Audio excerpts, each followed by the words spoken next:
Devil in a red dress. Call 911, I'm a killer. You know I hate to confess. Bang, bang, got my hand on the trigger. The devil in a red dress. Call 911, I'm a killer. You know I hate to confess. Bang, bang, got my hand, bang, got my hand. Call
What's up? How is everybody doing? Welcome to RossonARI TV. I hope everybody's having a great day wherever you are. Great morning, great day, great afternoon, great night. It is another day in the universe of AC Milan. Another day Skynet is trying to take over. Another day Skynet is trying to download targets. Well, it looks like we have downloaded the first target. Skynet busy surfing the dark web looking for players that we all really want to see at Milan. Anyway, we do have finally some official players. Sportiello has finally joined. So thank you, Maldini and Massara, for Sportiello. Really appreciate you. This is a very good operation. I give it a 10 out of 10 operation as far as our second goalkeeper goes.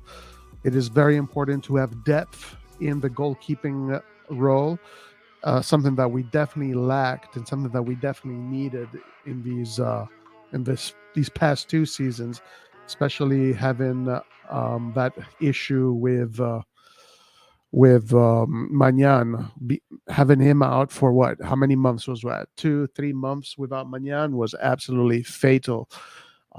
So now that we have addressed that issue, the second goalkeeper. Hopefully, Sportiello is supposed to be the second goalkeeper. Hopefully, that is the plan, because with this management, we don't even know. He might be the first choice, and Magnan is actually on his way out. So that is definitely something to consider. Don't Be surprised if that happens. If that happens. And what's up, Gio? Yes, 100%. Sportiello is a Maldini signing and a Masada signing. And so, anyway, let's pretend for now that Sportiello is in AC Milan to cover for Tatarusano, not as the next first goalkeeper, but for Tatarusano. I give this operation 10 out of 10. Thank you, Maldini. Thank you, Massara. Great job. You guys deserve a lot of praise for this one. So, having said that, let's move on to the next player, which is ready to be downloaded, or almost completely downloaded, which is Ruben Loftus-Cheek. Ruben Loftus-Cheek is another Maldini Massara operation, by the way. Essentially, what happened was that Maldini Massara, for some reason that I don't know, they thought this player was good. I mean, I guess Maldini and Massara's idea was to have this player with Tonali, with Benacer. Maybe he was supposed to be the replacement for Vranks. Maybe he was supposed to be the replacement for Bakayoko. And in that case, I guess, if you want to look at it that way, I think it would have been a good signing if Loftus-Cheek under the Maldini Massara regime was supposed to be a replacement for Bakayoko, then I guess it would have been a really good operation. But as of today, since the Frattesi operation just did not happen, since Moncada and Fruliani have zero pulling power, same as Pioli, same as this management. It looks like they had to go back to Maldini and Massara's old operations, which were almost complete, and now they brought in Loftus-Cheek. I don't know if Loftus-Cheek is supposed to be here to replace Tonali.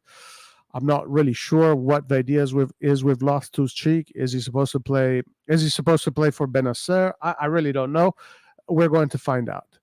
Is he the replacement for Ranks? Is he the replacement for Bakayoko? Is he the replacement for Benacer? Or is he the replacement for Tonali? Essentially, we need 4 midfielders there. One has come in. Which replacement is he? Now, if he was the replacement for Bakayoko, guys, then you would say this is a 10 out of 10 operation. But if he is the replacement for Tonali or Benacer, then this is a 3 out of 10 operation. And so we need to find out. But as you can see here, Mr. Skynet thought it was going to be easy. He thought that his NBA style of running soccer was going to be easy. He thought because Milan is one of the greatest brands on this planet that he would just make any call. Moncada could call anybody, tell, hey, you want to join Milan? He thought everybody was just going to say yes. But it looks like it's much more complicated than it actually seems. So he had to revert back to Maldini's operations. Now, hopefully for Moncada and Friulani, Maldini had other operations he was doing. Because otherwise these guys are in trouble. You saw what happened with Thuram. We saw what happened with Indica. We saw, I don't know if they tried to go for Gundogan or Arar or the other free agents. We don't know what's going on with Kamada. So it doesn't look very good, guys. In the end, things are not yet looking great. But it is what it is. Anyway, so let's say hi to everybody first. What's up, Ray J? How you doing? Forza Milan, Cardinale out. Yes, sir. Tell me we didn't just sell Tonali for 67 million. If we did, kick Billy out right now. Yes, there's this report coming from England saying that this 80 million number is all made up, that actually Newcastle spent 55 million pounds, which is 67 million euros. And it was a great operation, a steal. They're looking at this like they pretty much did great business and only got Tonali for 55 million. It's probably true, guys. It's probably true. As far as we know, it's probably true. It's the numbers that the Skynet has given to Italian media are probably fake. So I'm more inclined to believe the English reports than the Italian reports. Cardinale out, yes, sir. Kick Pioli out, kick Moncada out, yes, sir. 100%. Mofo isn't reinvesting a single penny. Looks like we're only investing what we get from sales, nothing else. None of the players we linked with increase the quality of the team. Now, listen, this is something that was said in the beginning of this. Well, the market hasn't officially started, but in the beginning of this month, there was a report. Now, I just can't remember exactly who was it and if it was a one of the more reliable journalists, but they did say that there's not going to be any injections of cash, none of that. They did say this. Now, whether we believe it or not, a lot of people don't believe it, but whether you want to believe it or not, they did say this, that aside from the 30 million that has been set aside for the market, all the money that is going to come in from player sales is going to go back out for buying players. So there's no cash injections. There's none of that. It's all we spend what we sell, plus that extra money that was put in there with the team's revenues of the year. We don't know yet to see. Right now, it looks like we've spent 20 million on Loftus-Cheek. Yeah, so we'll see, and we'll talk about the other players being linked right now. Milan for life. Flynn, what's up? Cardinale out. How you doing, sir? RossonARI TV. Guys, click that like button. Click that like button before you forget to, because the algorithm feeds off of those likes. Good question. Where is he? Rocco was upset that with all the players Maldini got, so now we got two Maldini players so far. So what is he saying now? What is your buddy saying now, Gio? What is your buddy saying? Hisham, what's up, brother? What's up? Forza Milan. He is the replacement for Vranks. Okay, so listen, if he is the replacement for Vranks, then this operation is really good. If he is the replacement for Vranks. But it's yet to be seen, okay? Because we still have to replace Bennacer. Bennacer is arguably one of the best midfielders in Italy right now, and one of the best players, maybe amongst the top 15 best midfielders in Europe, maybe. So whoever you replace these guys with, they have to be really good. But if Loftus-Cheek is coming in to replace Vranks, then this is a great operation, guys. Then Maldini and Masada did a great operation. Thank you, Maldini. What's up, Alan? Loftus is not the replacement of Tonali. There are 2 or 3 midfielders that Milan want to buy. Well, we shall see. I know you're much more optimistic about it, but we shall see. Let's keep that door for optimism open. Guys, after 1 year, we found the replacement for Kessie, Musah from Valencia.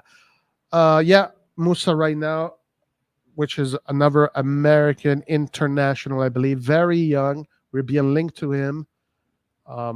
Let's actually go. Well, let me just say hi to Abdiaziz Musah. What's up, brother? Yunus Musah is loading for 20 to 25. He's a good box-to-box player. Nice. Forza Milan, guys. We're so fucked as a club. Biggest joke in Europe. This measure is way out of our depth. That's the way I feel about it, Ace. Ace, that's the way I feel about it. It is the way it is. All right, so 2 players, Loftus and Sportiello so far. Let's see what they're saying about Musah. Here we go. After Loftus-Cheek, Milan want to continue the reconstruction of the midfield. Contacts intensified for Valencia midfielder Yunus Musah. The Spanish club is willing to negotiate. It's a concrete possibility. Also, Fabrizio Romano put this out earlier. So it looks like we're going in for Musah. We might have 2 U.S. internationals in the end of this. So, yeah, guys, we might have an American core. Hell yeah, man. Skynet. America, fuck yeah, all the way. All right, let's check this guy's card. Of course, the other American international is Pulisic, which also seems to be very close. Good for branding. Football-wise, it doesn't matter. Nobody gives a shit about that anymore. Yeah, fuck you. Nobody gives a. That's the past, guys. If you're thinking about football and results, that means because you live in the late 2022s, guys. That's the history. We're in 2023 now, so get with the program. Get with the future. Results don't matter anymore. Okay, La Liga 22-23. All right, very poor SOFA rating score in general. That's not good. 33 games. 33 games. So it means he was healthy for most of the season. 26 started. 65 games per minute. He did make team of the week once. He's a bambino, guys. This kid, he's a bambino. Maybe this is the replacement for Vranks. 20 years old. Very young. Okay, no goals, so he's not a goal scorer. 2 assists. He did get himself 2 assists. Accuracy per game, 82% for a midfielder. That is not very good. Own half, 87%. Opposition half, 74%. Defensive mid. Well, he played mostly midfield right. Wait, who is this guy coming in for? What? I mean, Tonali's heat map.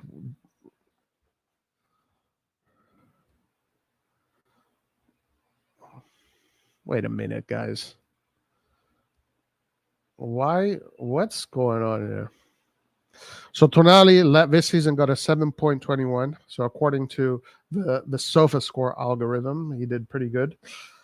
By the way, Tonali was another player that never got injured, guys. So we are full of players that get injured all the time, but we sold the one guy that never gets injured.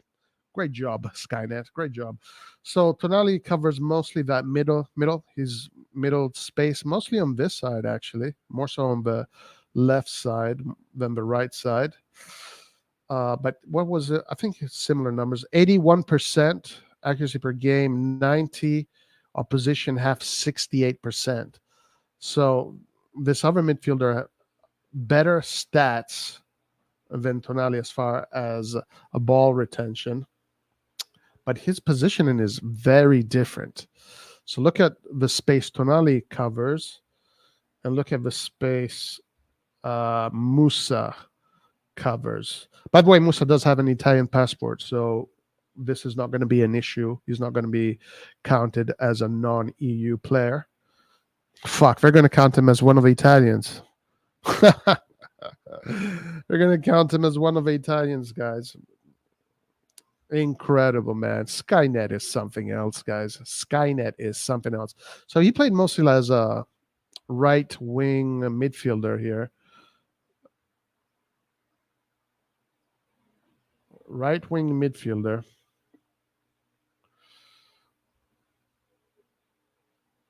You got to love Skynet.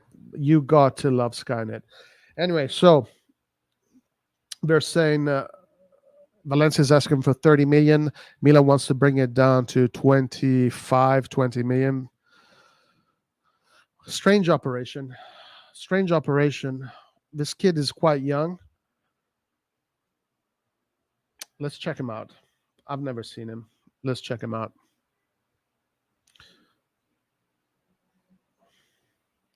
La Liga doesn't really give us problems usually, so it should be fine.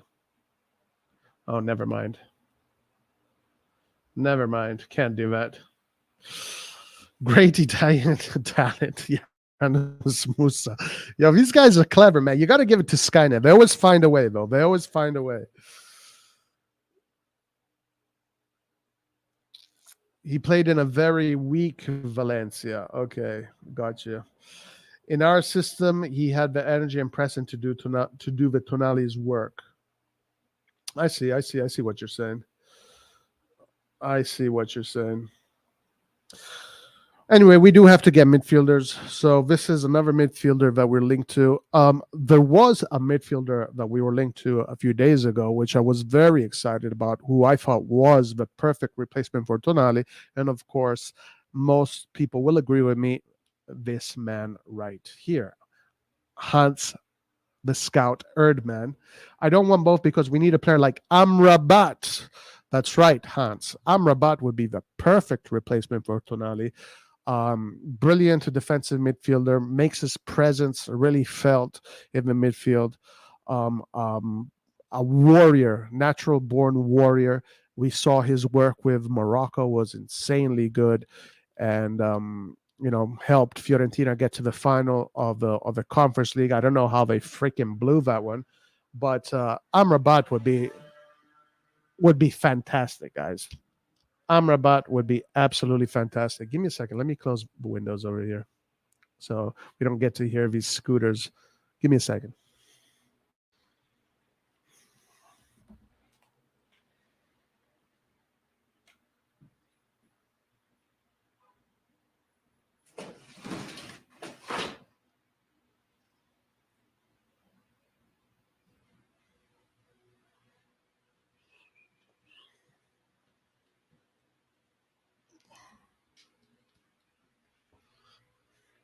All right.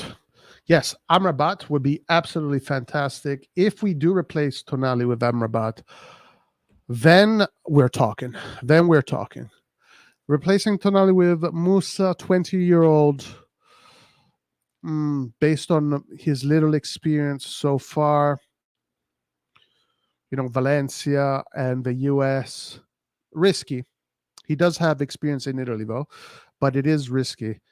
I more see at this point, let's say if we do get Musah, I see Musah being the replacement for Vranks, since they're of a similar age, and rather either we get another replacement for Tonali or Loftus-Cheek is the replacement for Benacer. So I don't know, guys. It's very confusing. I don't think they even know what they're doing. So we can only be guessing at this point.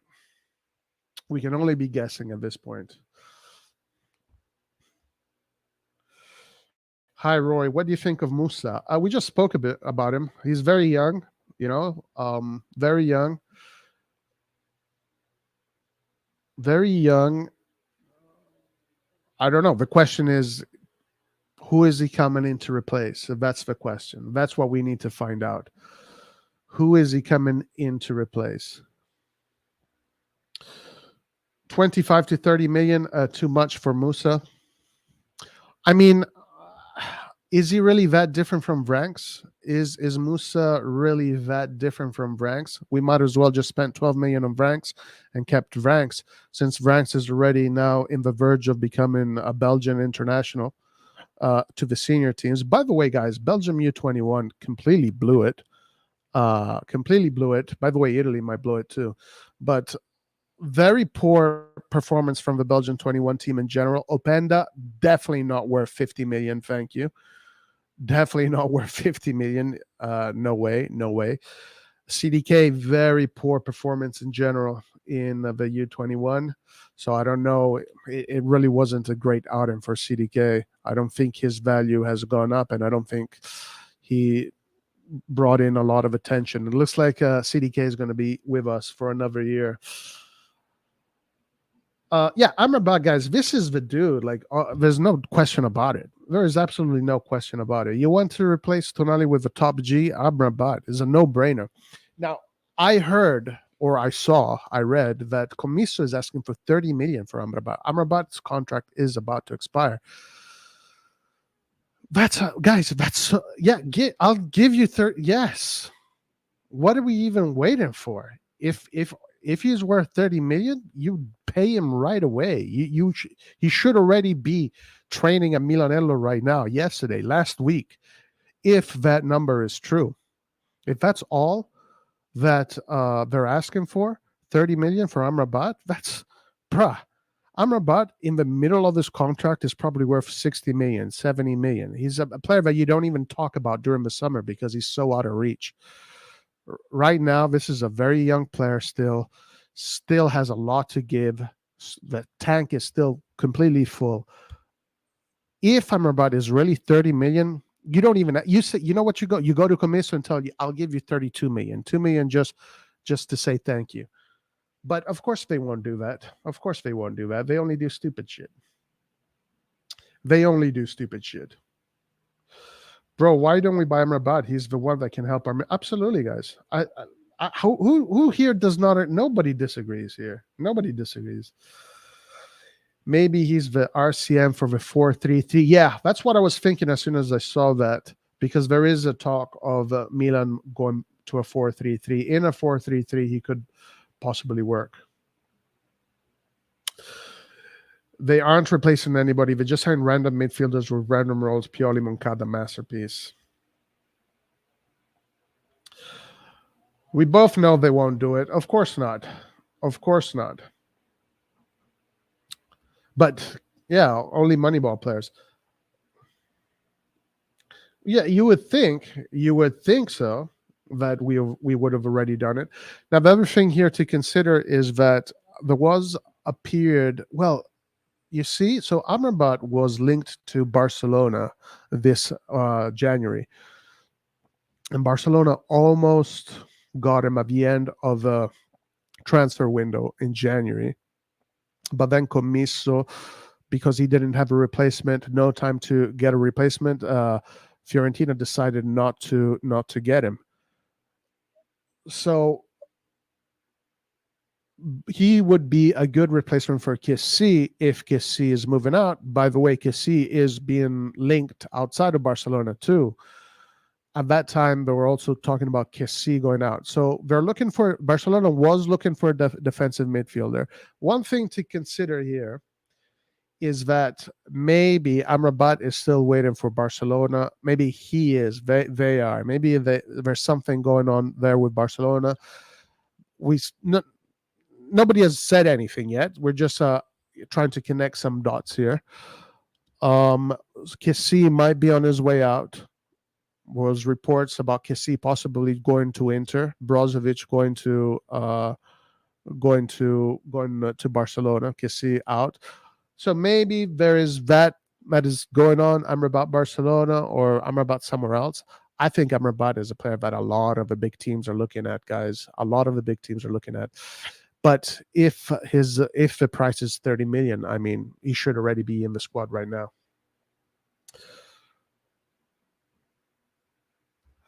I'm not impressed with Musah. He still has a lot to learn and makes a lot of mistakes. Of course, at 20 years old, I would assume so. At 20 years old, I would think that it would be very difficult for him to join Milan and be right away. Like he probably would have a similar season that Tonali had his first season at Milan. When Tonali first joined Milan, he had that very quiet season. So I'm assuming, you would think that a player like that, 20 years old, Musah, would have a similar season, and a season where he would need to adapt. Harold, my brother, what's up? What's up, Alexandros? It looks like we are starting with Mercato next week. Well, yeah, it officially does open next week. I don't want any non-ready players. By the time they're ready, they can be sold. Yeah, that's the way these things are, right? That's the way these things are. All right, guys, so make sure that your Hawkeyes are open. If there's anything that comes out, let us know. The other midfielder that has been talked about is Reindeers. So Reindeers has some silky feet. I see him as more of a Benacer replacement, more than a Tonali replacement, more of a player that plays the ball, more technical. Reindeers could be an interesting operation. So this is the Kessie report here on Milan. Reports in Spain have linked Kessie with a potential Barcelona move for Inter's Marcelo Brozovic, which would see Vavorin go the other way. But Kessie is not keen on the move, as he still feels fondly for Milan and thinks it would be difficult for him to join Inter. Maybe we should get Kessie back. How about that? How about we replace Tonali with Kessie? I'm 100% sure that freaking Jerry doesn't know who Tonali is. Jerry doesn't know. Actually, guys, Jerry probably is doing a player search right now, and Tonali popped up on his fucking Skynet player search, and the algorithm is saying that this is the perfect midfielder for AC Milan. Price is damn, I wish we had enough money to get this guy, Tonali. He looks pretty good. We should get this guy. Jerry has no fucking clue who Tonali is. He has no idea. He's probably looking at him right now and saying, damn, this could be a good player. Let's ask Newcastle if they can give us a discount. Oh shit! But I would bring Kessie back. I would actually bring Kessie back. I think bringing Kessie back would probably be a player that he comes in, he steps in for Tonali. That's perfect. Kessie will bring order back to Milan and give us security. Yeah, I think so too. If he's not wanted in freaking Barcelona, he might as well come back. What do you think of Adama Traore? We're linked with him and he's free. Okay, now this player here could definitely help us as far as depth goes. I think he can cover various roles on the right mostly. I know Nathan thinks that Adama Traore is the best player since Eusebio, Pelé, Maradona. He always talks about him very fondly. I don't think he'd be a bad player to bring in for depth. A player that has played big-time football, Barcelona, in the EPL. His offensive output is non-existent. The guy, you can freaking put a gun to his head, he still won't score a goal or create an assist. But he definitely has a lot of work rate, and also good dribbling skills. It's just that once he gets in front of goal, he freezes like a deer in front of headlights. His offensive output is worse than Salamaker's pretty much. So he'd be basically, he'd be basically another a less versatile Salamakers essentially, but probably more something, I don't know, more muscular. He'd be a more muscular Salamakers. He'd be the kind of Salamakers that you could also sign to the WWE and get him to fight against Roman Reigns in the Royal Rumble. Roy, what do you think about the Morata talks? I'm like, if we go for Morata, we might as well go for Taremi for 5 million extra, maybe with add-ons. I completely agree with you, NSM. I completely agree with you. Now, listen, I was listening to Guido yesterday, and he was talking about, you don't want to go with too many youngsters, especially strikers.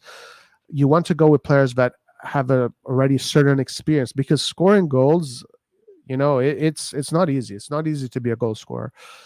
And you need a lot of personality, a lot of experience in front of goal. So I agree that, the older players in their 30s are better for that. Now, the problem with those players is that you can't flip them for a profit, since all we give a shit about now is flipping players for a profit, so whatever. But players like that, as far as the result goes, if you're just thinking about the football aspect, these players are very helpful to the cause. I mean, just look at Giroud. Look at how Giroud, we got a 36-year-old when we got him, and he is the player that supposedly broke the curse, right? The number 9 curse. Before Giroud, we had so many strikers, but most of those strikers were very young strikers, right?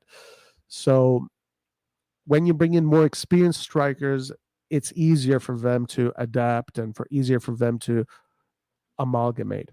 Which brings me to Morata. Morata, I think, if he does come to Milan, he would be a player that would help the team. He would be a leader in the locker room. He would be a player that would score goals. He would be a player that would be like, okay, you know what? Even though we didn't like the idea of Morata, now that he's actually playing in the team, like, yeah, he's actually helping the team.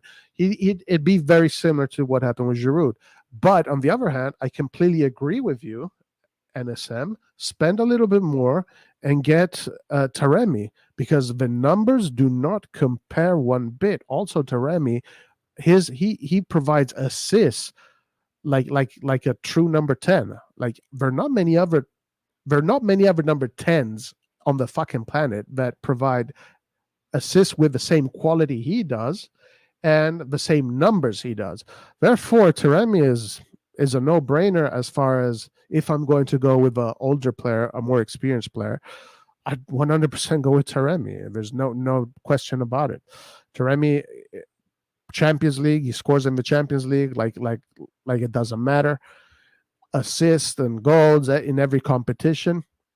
I think when we were analyzing Taremi a few weeks ago, we looked at, in all competitions, in something like 50-something games this year, including the national team, his goal contribution was 45 or some crazy number like that. It's a no-brainer. Like Amrabat, Taremi, no-brainer. These are no-brainers, guys. Like, oh my god, it hurts. It literally hurts that we're here even talking about this shit. These are no-brainer players. So yeah, I 100% agree with you, NSM. Adama and Kessie, we could start wrestling team. Yeah, that'd be great. It could be a tag team. Adama lacks quality, all work rate, and no much skill. Way worse than Alexis. Yeah, I see him as the replacement of Alexis Salamakers. I don't know. I don't think we need Alexis and Traore and Adama Traore together in the same team. It's a little bit too much. One is enough, right? Rather, if we're going to get a right winger, it should be Arda Guler, which we will be talking about. Here we go. Agreement between Milan and Luca Romero on a 5-year contract. Only the medical examinations and the signature are missing. Source Longo. Hawkeyes. Let's go. I need Hawkeyes in the chat, guys. Hawkeyes in the chat. Send me to the sources. Let's read them. Let's see what's up. Let's see what's up. There you go. 5 minutes ago. Secondo. Let's translate.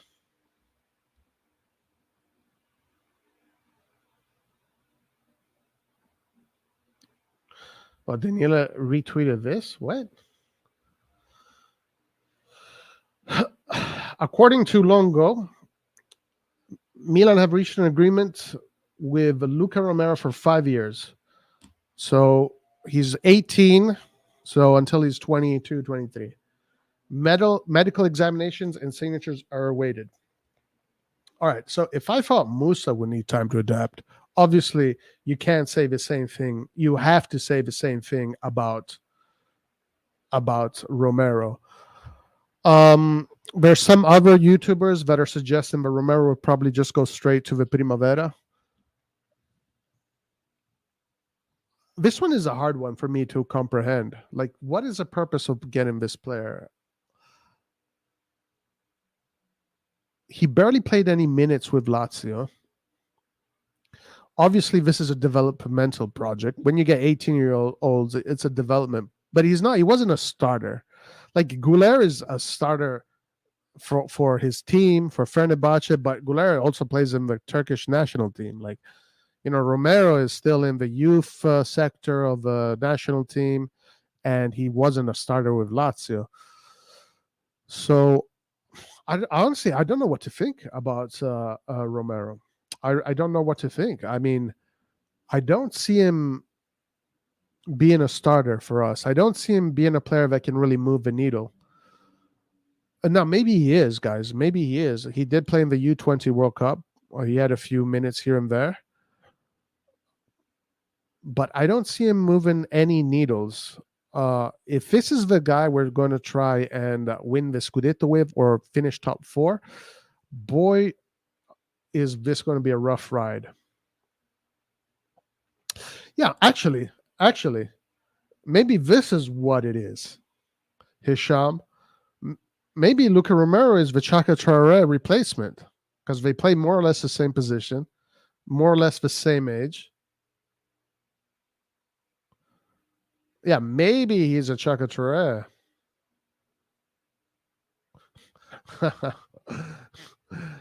Cardinale, the clown, heard that Romero is the new Messi, so he jumped on him without scouting.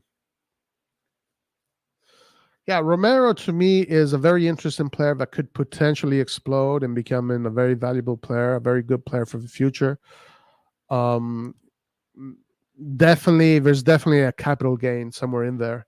So when it comes to the whole Skynet Moneyball scheme, Skynet wins. This is a winning operation for Skynet and Jerry, because there's obviously going to be a very big capital gain in 1 or 2 years. They could either sell him for 20 million and make a huge capital gain by the time he's 19. If he does start to play regularly, and if he does show even a little bit, by the time he's 20, you could sell him for 25 million, 30 million, and you've made yourself, almost 20 million in capital gains. So as far as the whole Moneyball scheme and the whole the whole philosophy of this club, you would say this is a 10 out of 10 operation. When it comes to the results on the pitch, well, actually 10 out of 10 operation if he's halfway decent, which I think he is. But as far as what we need right away, no, it can't be. There's no way. There's no way this player is coming in to replace Messias or to replace Diaz, because those are the only two positions that he plays. It's either at cam or right wing. So either he's coming in to replace Messias or he's coming in to replace Diaz. Then, guys, if that's the case, we are screwed. But I really doubt that. I think this guy is going to probably become a Primavera player and then slowly join the team. Yeah. Luca is low risk, high reward. He's free. If he makes it, beautiful. If he doesn't, we flip him for 5 or 10 million. Yeah, I think no matter what, the capital gain is there. No matter what, they're going to make their capital gain. So, Skynet wins with this one. Skynet wins 1-0 for Skynet. So if you're a Skynet fan, because we do have a bunch of Skynet fans over here, you should be like celebrating. Yeah, we made a capital gain. Let's go. My favorite club, AC capital gain. Yay. If for the Skynet fans, this one is great for you guys. You must be really happy about this one. So Rocco is throwing a party tonight, guys. Rocco is throwing a party tonight. Because Skynet definitely scored a lot of points with this one. Primavera player. Luca, far from being a starter. Roy Loftus is a friend with Tomori, Giroud, and Leao. Yeah, for sure he's a friend with the guys with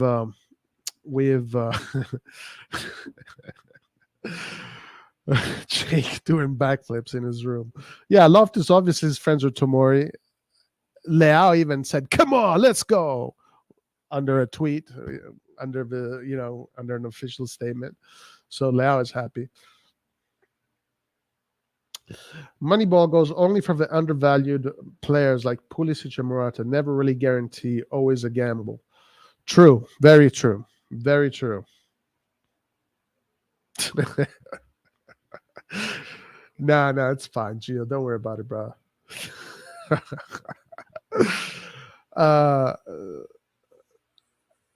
Yeah, let's talk about Pulisic for a little bit. So Pulisic now definitely has the qualities of a leader because he's the captain of the national team.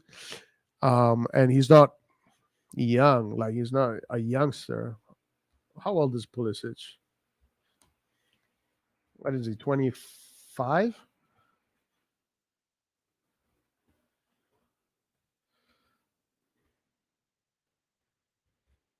Guys, Rocco is fucking him. He's going to Vegas tonight, spending all his money. Fucking sweet. At the Bellagio. Bitches left and right, doing drugs. Man, he's celebrating. This was huge day for Rocco today. Huge day for Rocco. Huge day. Romero, capital gain. Capital gain. All right, Pulisic. Okay, 24 years old. 24 years old. Very poor season this year. Wow. 24 games, only 8 started. I know he had some injuries.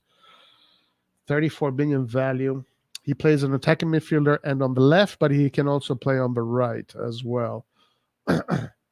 Only 1 goal this season and 1 assist. A really poor season.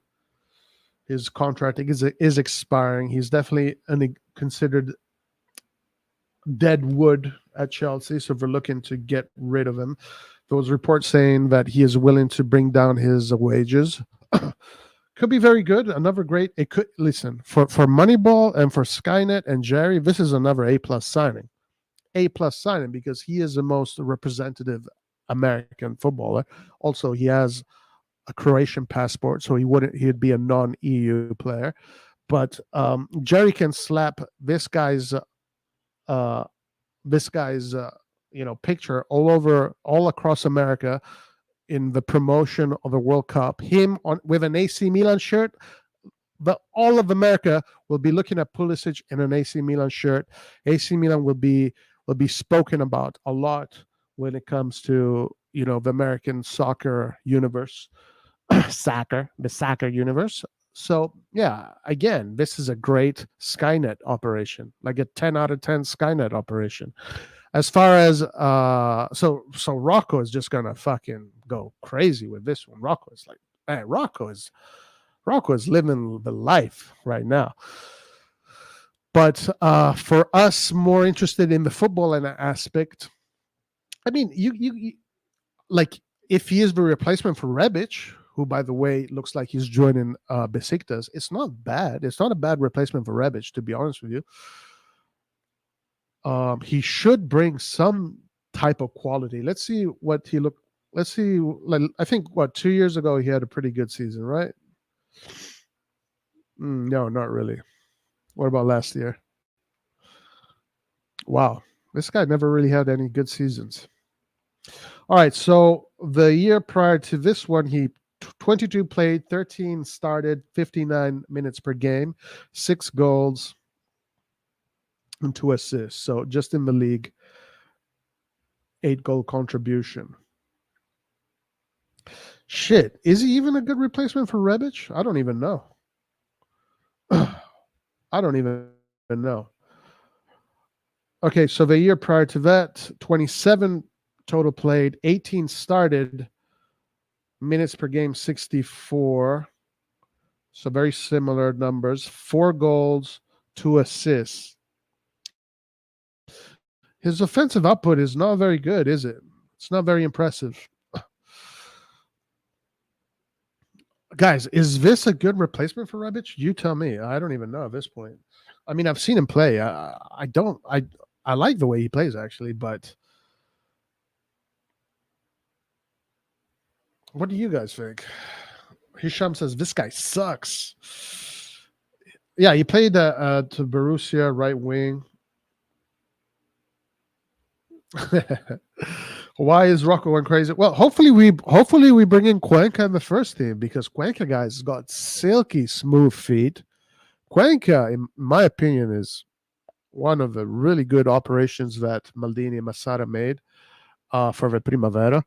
I would love to see Cuenca jump up to the first team. He looks really good. Cuenca's 5'11", Romero's 5'4". What the fuck? 5'4"? Yo, Messi is 5'7". This guy is shorter than Messi? 5'4"? Wow, that is insane. Insanity, guys. Insanity. Insane in the membrane. Cuencasquelia. Damn, he's a little child. Eh? He's like a 10-year-old child. 5'4". Interesting. Captain America Milan Lab. Pulisic was dropped near the end of his Dortmund career. Algorithm should be flashing warning signs. Yeah, listen, when it comes to Pulisic, the algorithm has got nothing to do with the footballing aspect. It's all to do with the whole marketing and branding aspect. And according to that algorithm there, it's probably going crazy. It's probably nuclear. It's going nuclear. Bah, bah, bah, nuclear code. Bah. Deploy Skynet. As a branding operation, guys, Pulisic is A double plus, not A double plus.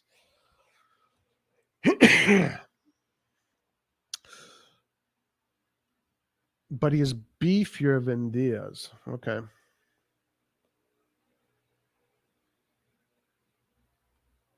Cardinale said he signed Cuenca, no Maldini Massara. He will say that for sure. Or what? Or is that actually something he said? Because if that's something he said, he probably thinks Cuenca is Loftus-Cheek. I don't know, bro. I'm sure Cardinale, you can show him a picture with all the players, he wouldn't have no fucking clue. He'd be like, "Wait, what team is this?" He probably wouldn't even recognize it's his own. He probably doesn't even know what the logo looks like. Major sales shirt detected.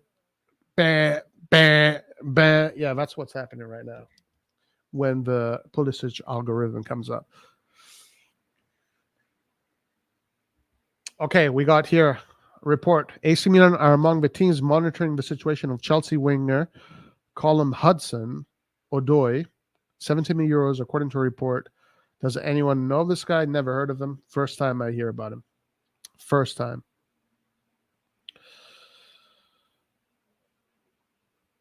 Okay, so Gio says he was supposed to be a gem and Bayern wanted to pay 60 million and he stayed at Chelsea and it went downhill. He was a talent but hasn't lived up to his potential. Okay.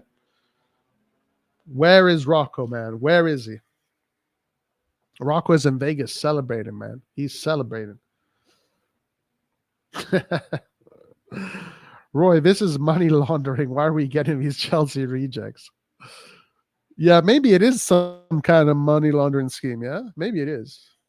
And guys, what's going on with Newcastle and the Saudis? Like the Saudis own Newcastle and the Saudi government owns the league. There's some weird stuff going on there, guys. There's just some really weird stuff going on there with Newcastle and the Saudi government. Brahim was also 5.4.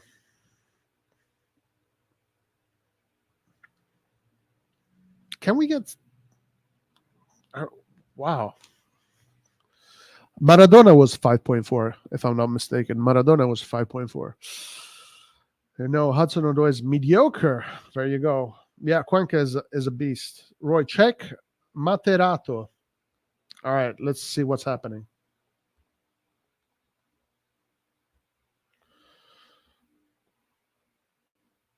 Materato.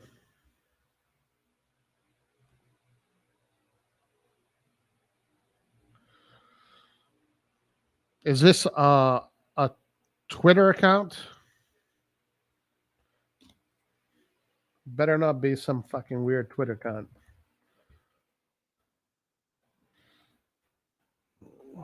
What am I checking here, bro? Do not send me to some weird Twitter account that will get the fucking channel banned. Materato. Torn Achilles injury for Hudson a couple of years ago. That's right. He's getting probably good money. He probably got a Rocco probably got a commission for the Tonali operation. Maybe if Jerry helps Todd Bowley, he can get some help and funds from Chelsea for taking over rejects. We are basically the Chelsea reject house, aren't we? I mean, it hasn't worked too bad. Ernesto, who do you want me to check? If we could give Brahim some cocaine, he would probably play like Maradona.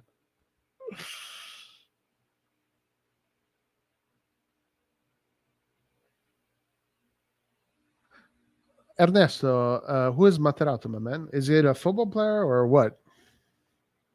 All right, let's do a round. Let's do a round, guys. Let's see what's happening in the world of Twitter Mercato. Let's start with Fabrizio. See what he's got. Fabrizio Romano. 7 hours ago, Manchester City will not match Arsenal bid for Declan Rice. Declan may, is there a number here? How much are they paying for Declan? Fiorentina has submitted an opening bid for Dominik Livakovic as new goalkeeper. We don't care about this. Nobody gives a shit. Here it is. Not just Yunus Musah. 15 minutes ago, Fabrizio Romano. AC Milan will bid soon for U.S. men's national team. Ooh. Can't say that anymore in the USA. You can't say man. It's illegal to say man. U.S. man national team midfielder, as deal can be closed around 20 million, and they're now closing in on Luca Romero deal as expected. Verbal agreement in place for Romero to join as free agent from Lazio being sealed today. Wow. There you go. So between Romero and Musah, both very young players. These are both two capital game players. They're definitely not players that can come to Milan and right away have immediate impact. That is impossible. This guy says Milan is making smart moves to be the champion next season. Maybe in 4 seasons. But anyway, there you go, guys. 20 million for Musah, not bad, because if he is the player that people say he is, because I have heard good things about this Musah player. That's another good capital game player. Madison, we don't care about Madison.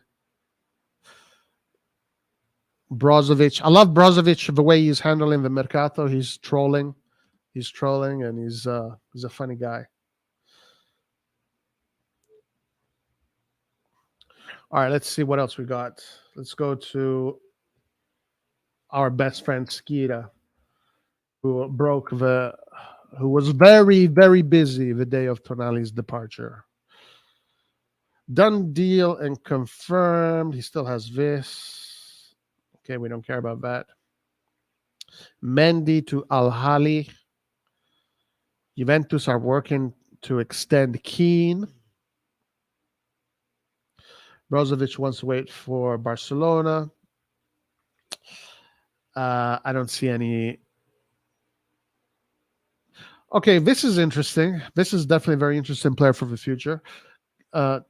Change of agent for the best goalkeeper of the U20 World Cup. Sebastiano Desplanches now is going to be under Tiberio Cavalieri.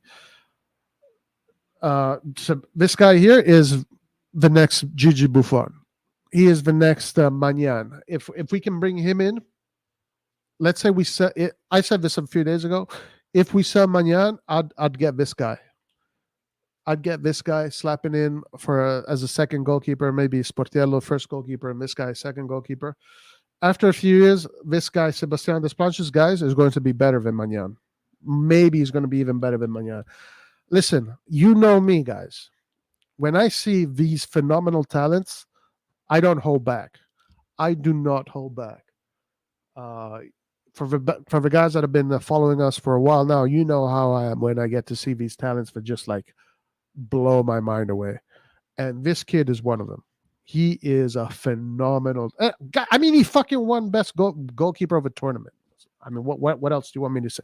Like last year, I was saying, yo, when Vicha comes to Italy, he's going to be the best player in Italy. He won MVP of the season. So I'm not fucking talking bullshit. I said that Vicha was going to be the best player in Italy 12 months before it happened.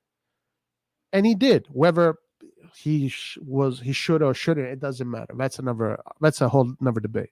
I'm just saying, like, when I see these phenomenal talents, my Skynet starts to go phenom. This guy is one of them. And guess what? He used to be a Milan player. Why the fuck did we sell him? So is this the same shit that's going to happen to Camarda? As soon as Camarda is age, we're going to sell him? Why the fuck did we sell this player? Anyway, this guy here, guys, in the future is going to be one of the best goalkeepers on the planet. I'm telling you right now. When he becomes, then we'll say, Roy, what? How the fuck did you know? Yeah, I knew. Loftus-Cheek will land in Milan in the next hours. Expect medicals and signing with AC Milan tomorrow. Then he will give a contract until 2020. 4 million euros per year. Wow. So he's going to pretty much he's going to be making more than what Tonali was making. He's going to be one of the highest paid players in the team. Damn. Bro, Loftus-Cheek won the lottery. He won the lottery, huh? Insane. Yeah, I know. We had him and we sold him. Like, what the fuck? That was Maldini, though. That was a Maldini thing. I don't know what the hell they were thinking. Ruben Loftus-Cheek, 1.9 average, the most dribbles per 90 of any central midfielder in the Premier League last season. 15 plus minutes played. Okay, actually, one thing that Ruben does have on his side is very good stats.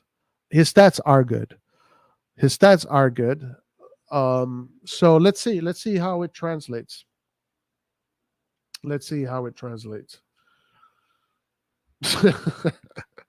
We don't even know why we sold Tonali. Forget the goalkeeper. Good point. Excellent point. Gio said this the other day. We should be going for Cesare Casadei. I don't understand. He's Italian. Oh, that's the first problem. He's Italian. Inter hijacked our players in Turam, so we should hijack Casadei from them. I 100% agree. if we are going to get, if we are going to go for Musah, who's 20, Romero, who's 18, and all these, these Bambinis, yeah, let's go for Cazadei then. Cazadei is 100. Listen, Cazadei, in that World Cup, the U20 World Cup, was the best player of the tournament, hands down. Usually the previous best players of that tournament were who was it? Aguero, Messi, Pogba, and who, I don't know, other players. So we're talking about like huge players. We're talking about players that ended up having great careers. Uh, it says something. It says something. Cazadei is most likely one of the best midfielders in the world in the next upcoming years.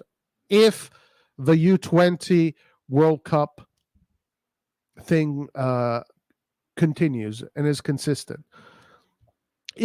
But as a midfielder, that kid scored 7 goals as a midfielder. There's not one striker in that damn U20 World Cup that scored more than him. Like the fucking strikers, the guys that live in the boxes could not score more goals than this midfielder. He was all over the pitch, box to box, assist, goals. Yeah, Cesare Cazadei is a no-brainer, but because he's a no-brainer, that's why we're not going to get him. Because remember, guys, our brains are made of flesh, blood, oxygen, and they're connected to a sentient being that has feelings and emotions. The Skynet brain is just pure metal, titanium, and it's connected to a socket on the wall. So, we need someone to put in the right algorithm for it to get to the point where it'll say, Cazadei, good idea.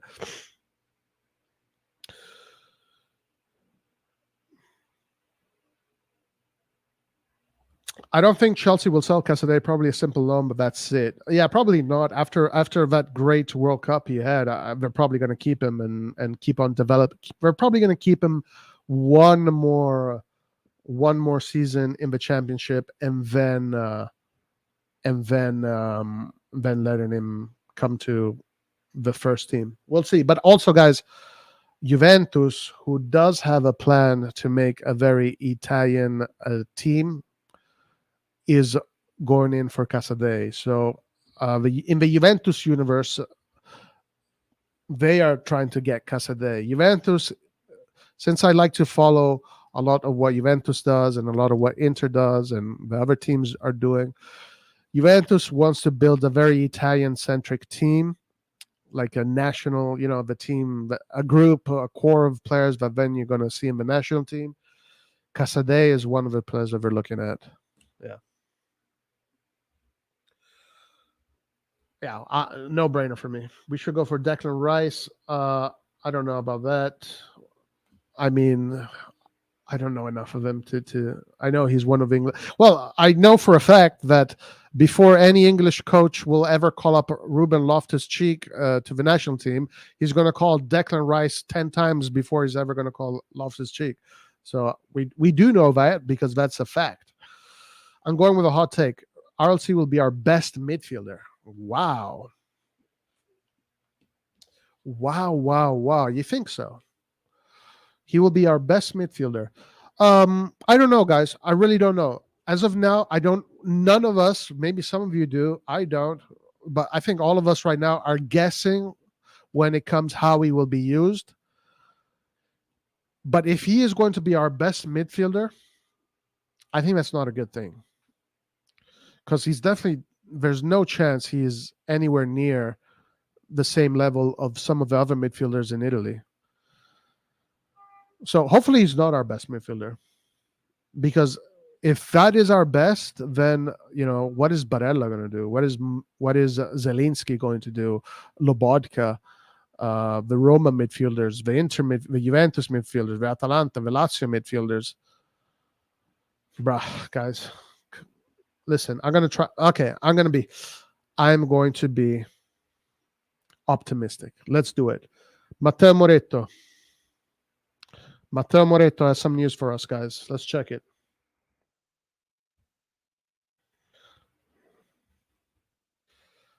Theo Moretto.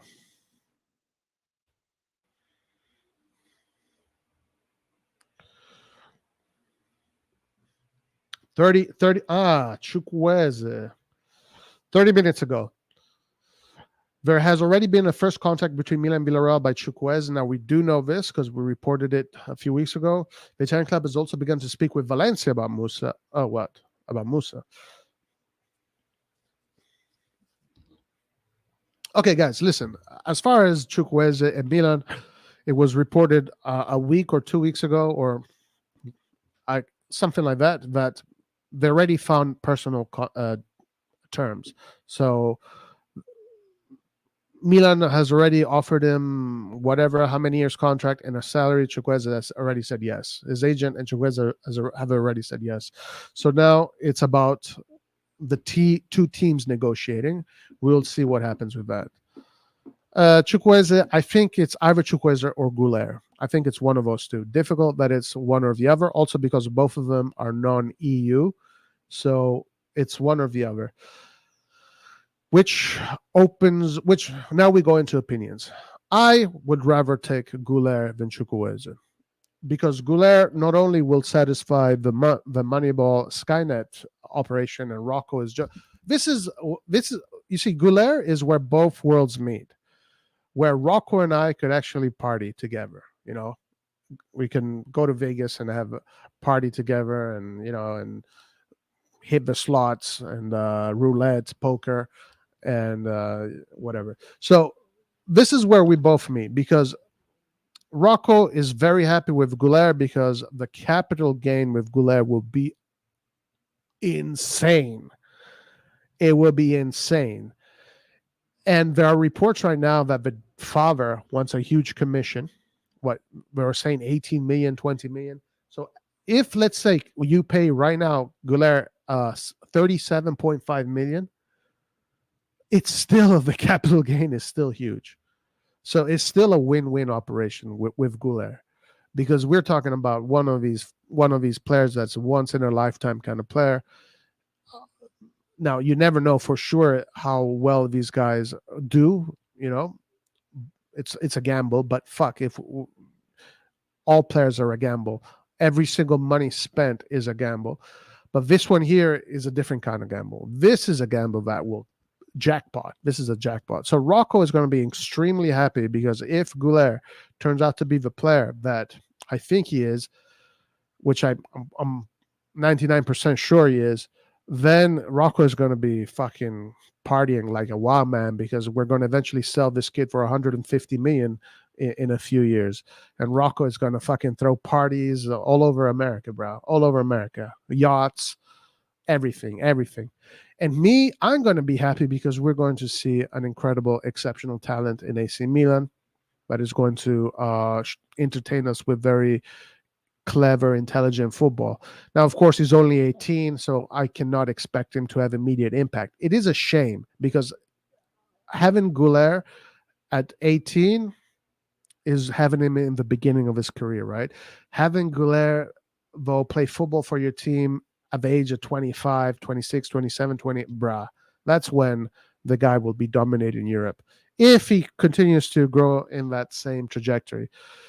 So even with the numbers that they're throwing out right now, it's still a win-win for the football lovers like me and the Skynet lovers like Rocco.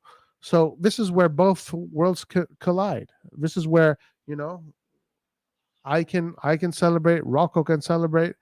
Shit, this will be Rocco's biggest celebration, because there's no player that has more potential capital gain than Guler. So fuck, I mean, come on, this is a no-brainer. I don't give a shit if a dad wants 20 million. I don't give a fuck. Who gives a fuck? Guys, listen, I don't give a fuck about how much money we spend and where that money goes. I don't know. I do not give two fucks. These guys, Skynet does not give a shit about you. Okay, they don't give a fuck about you guys. They do not care about you. So stop pretending you care about how they use their money. or the money that you give them when you buy Milan merchandise. They don't give a fuck about you. Okay, so I don't give a fuck about them and how they use that money. If 20 million needs to go to his dad, yeah, fuck it. Who gives a fuck? Give it to the father. Whether it goes to Fenerbahce or the dad, who gives a shit? Who gives a fuck? I don't give a fuck. So get Guler, make this happen. Give him a space. If the kid flops, then who gives a fuck? Who gives a fuck if he flops? Ruben Loftus-Cheek might flop, and your commitment to Ruben Loftus-Cheek right now is 20 million plus 4 million a year for it's what, almost 50 million fucking euros. So it's you fucking gambled on Ruben Loftus-Cheek for 50 million. You're going to get every fucking player you get is a gamble. Guler at 37 million, 0.5 is still a win-win deal because listen to me. Everybody here needs to listen to what I'm about to say, and you need to fucking open your ears because this is the only time in our history from now in the next 10 years, 15 years, that we will even be talking about Guler. Okay? This is the only window that exists because as soon as Guler makes his move, we're out of the picture. This kid, listen, guys, you know who when we bought CDK, who was after CDK? Leeds, West Ham, who gives a fuck FC, nobody FC. Okay, that gives you the idea. But now who are we competing to get freaking Guler? We're competing against Real Madrid, Barcelona. We're competing against the fucking best teams on the fucking planet. All right? What does that tell you? What does that tell you? Dortmund, guys, if Dortmund is going all in, Dortmund and Leipzig is going all in for this player, they know that this player in a few years is going to cost they can sell him for 100, 110, 120 million. That's what these fucking teams do. They will buy the young talents, play them on their stupid football pitches for 2 or 3 years, and then sell them to the big teams for 100, north of 100 million. So, okay, don't listen to what I say. Forget what I am saying. I'm a nobody. Forget what I'm saying. Just look at the teams that are after him. That's all you need to know. That's all you need to know. So as soon as this operation gets done, whatever team he joins, the moment it happens, we will never talk about him ever again. The same way we laugh when we talk about Mbappe and fucking Haaland and all these players. You know how we laugh? Yeah. These are unreachable players. You know, we just fucking laugh. We're like loser FCs. We laugh. That's what's going to happen with Guler. That's exactly what's going to happen with Guler. So this is the only fucking opportunity that this club will ever have to get this player. Do it now. Who gives a fuck if you have to pay the dad 20 million? Who gives a shit? Nobody gives a shit. If you do, you shouldn't. Anyway, that's my rant. That's my fucking rant.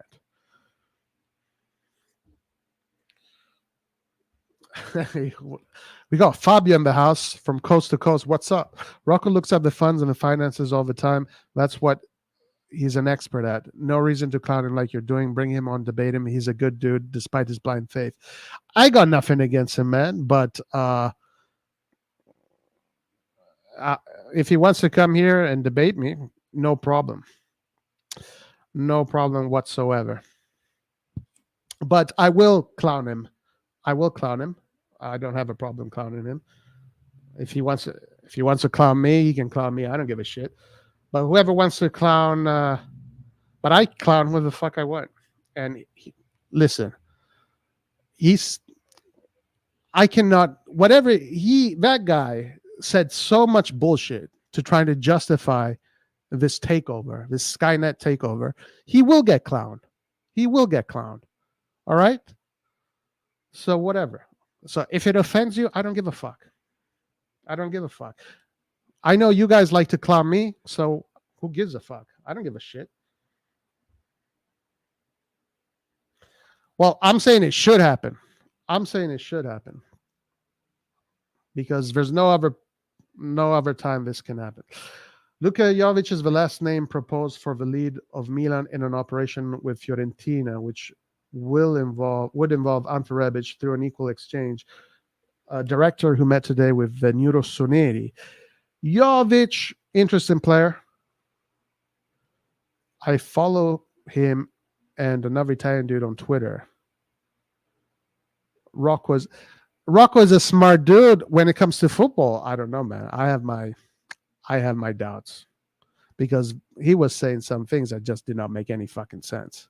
Like, how the fuck can you say that Maldini did not have any relationships that matter with the players? Like, how can you come on live and say that Leao and Maldini, that relationship is obsolete? The real relationship was between Leao and Fruliani. Like, you have to be coping fucking hard if that's what you believe.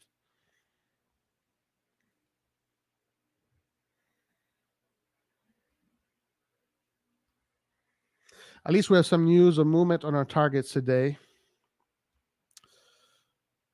Get me Rocco, please. Yes, let's get Rocco on the fucking live. Let's get him. Absolutely, Roy. Some seem to think if we save money on transfers, it goes to their pockets.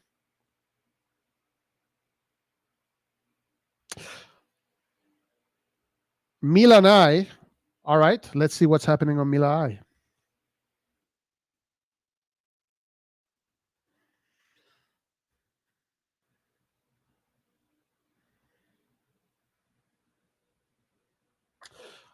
All right, so this was a report earlier regarding Tonali. Italian reports Italian who? What kind of fucking Italian reports that Tonali is set to cost Newcastle? What? Who translated this? Someone reports that Tonali is set to cost Newcastle 80 million, 60 million are wide off the mark. Newcastle feel they have done excellent business to get him at 55 million pounds. Agreement is in place. Yeah, so we'll see what the reality about this one is. We'll find out. We will find out. But if it's true, guys, then we don't have 80 million to spend. If it's true, then we have 69 minus 10. We have 59 million to spend if this is true. No, not 59 million. Sorry. We have close to 60 million, something like that. I'm not sure, but 10% goes to Brescia. 33 minutes ago, Milan have already made first contact with Villarreal for Chukwueze. They have also made initial approach with Valencia for Musah, but have yet to make an official bid. We read this earlier.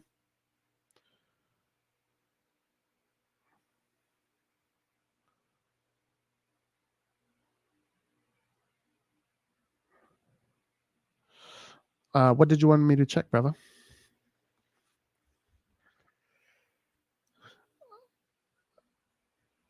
Why such a hard on for Rocco? Though he's not the person who he's not the only person who thinks like this.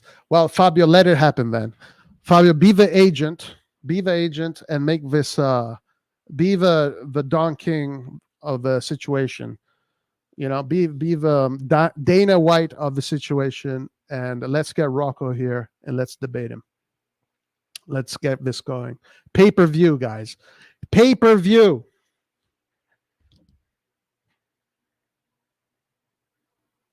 Rocco right now is in Skynet.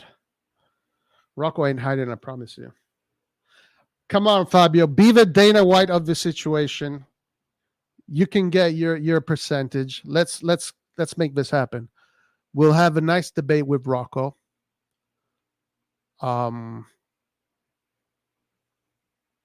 You know, he needs to explain to me a lot of things. Yeah, you can get a decent cut. So like what? If it's a 2-hour stream, the pay for 2-hour streams on the ads is $1.59. I'll give you 59 cents. 59 cents. Yeah, that's a third. That's a third. 50%. Shit. Okay, but you got to promote it, man. You got to promote it, my man. You have to do your job promoting. You have to promote. I want at least 1,000 people watching the stream.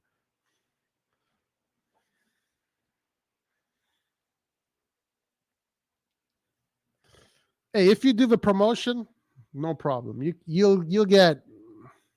We'll figure it out. We'll figure it out. We will figure it out. Yeah, no. If Rocco wants to come here, he is invited. Fabio here thinking like Mino Raiola. That's right.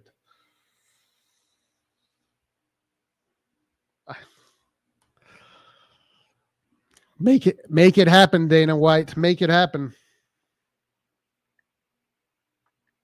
If I was his pops, I'd want 20 million too.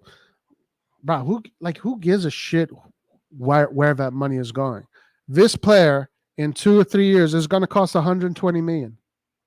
So you still make a huge capital gain. You still make a huge capital gain. All right, let's go check what else we have here. Vitiello.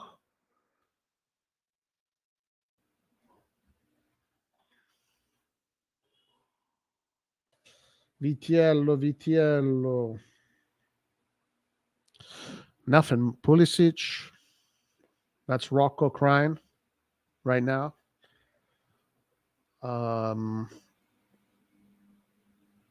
Tonali, who is playing tonight, guys. I'm sure. I have a feeling they will fuck this up. I have a feeling Italy will fuck this up. I have a really strong feeling Italy will fuck this up. Let's see. Isn't France playing right now? By the way, England is beating Germany. Germany having a terrible U21 campaign.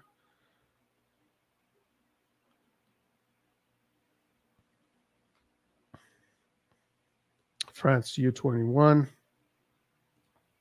Oh no, they're going to play at the same time as Italy plays. So if Switzerland beats France 3-2, doesn't matter what the result is with Italy, Italy is out of the competition. So watch out for that.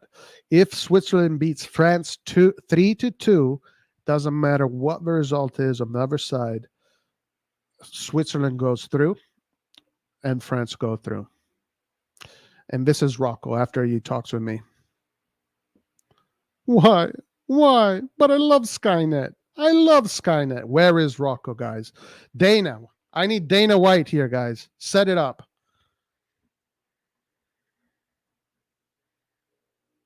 Yeah, I can put the camera on. No problem. If that's all it takes, no problem. The commission request of Guler parents is what makes me doubt that we can sign the rare gem. Milan is too cheap to pay it. I can't stand that shit. I mean, I heard the possibility of. So someone was reporting that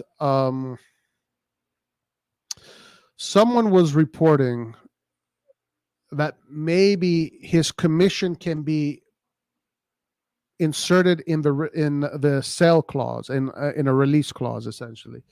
So maybe let's say in a few years we do get Guler, and in a few years we sell him.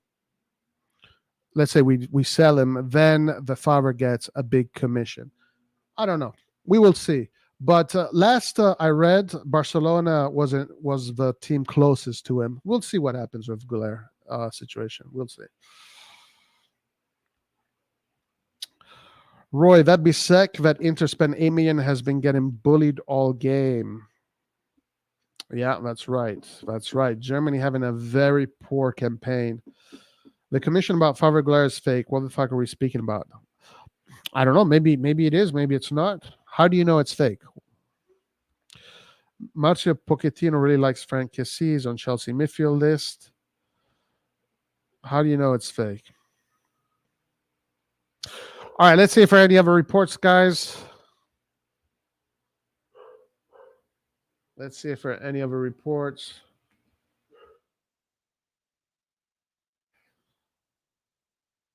Go to Pedula. 4 seconds ago. Official formations.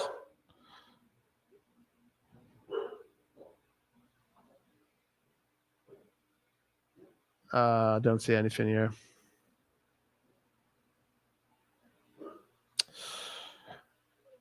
Nothing Milan. All right, let's go to Sempre Milan. Make sure, guys, you click that like button. Skynet feeds off of the algorithm. Feed Skynet. Feed Skynet.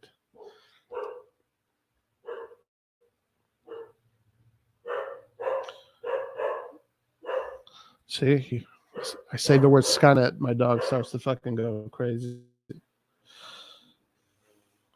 The imminent sale of Sunderland to Newcastle United has left AC Milan's midfield in need to rebuild, but there's one particular area that seems to be getting ignored.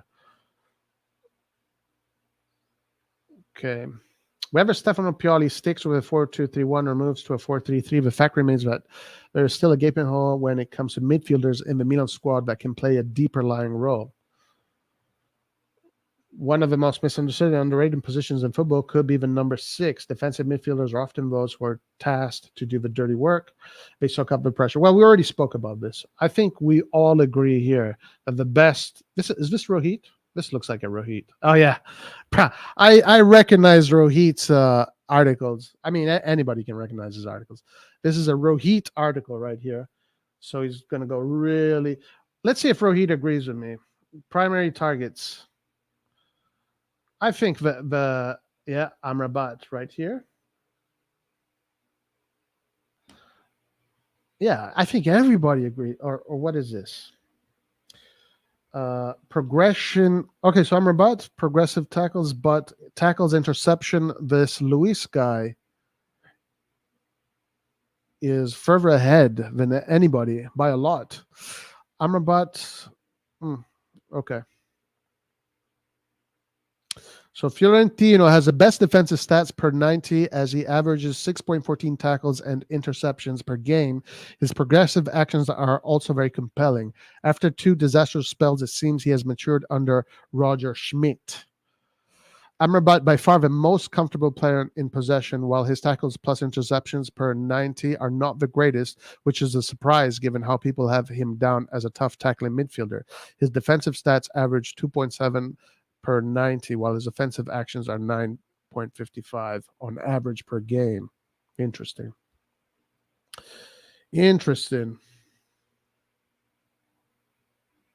Kessie is the worst one out of all of them.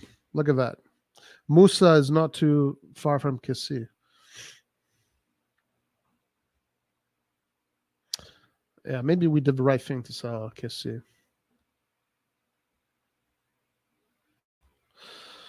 Okay, well, guys, I don't see anything else.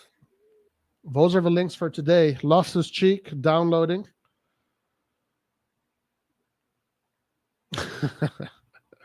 Because he's a stripper, he'll go anywhere for his money. Denied Inter because he loves Milan. I don't believe that one. I really don't believe that one. Luca Romero is a done deal. 5-year contract agreed. Medicals should be scheduled next hours. Damn. Here we go. Breaking. Fabrizio Romano, Rocco seen leaving Casa Milan holding hands with Jerry and Fabio. With white substance on his nose and mouth. More details breaking. Fabio's going to set it up. Fabio is still going to set it up. I still don't appreciate the no invite to the Maldini second emergency live. Rock is going to be here with us when we do. When Fabio, aka Dana White, sets up the Rocco bout, we can invite a few. Well, we'll invite a few people here. We'll invite a few people. Rock is also invited.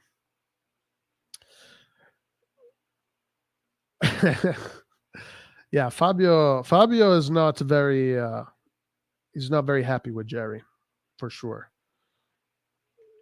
For sure.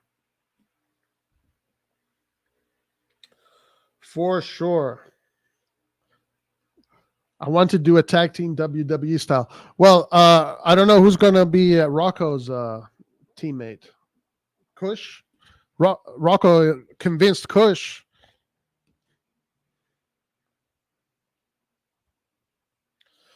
I'm not happy with anybody at the club.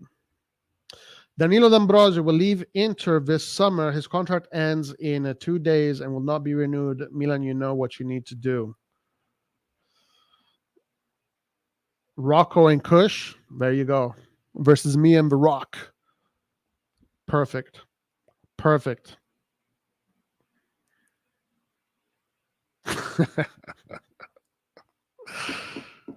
Fabio and G are not Jerry apologists. Yeah, I know, guys. Jake is somewhere in the middle.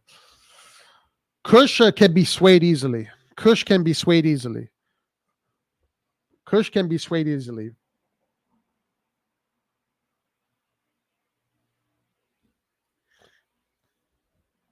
Fabio, make it happen. We're here. We are here.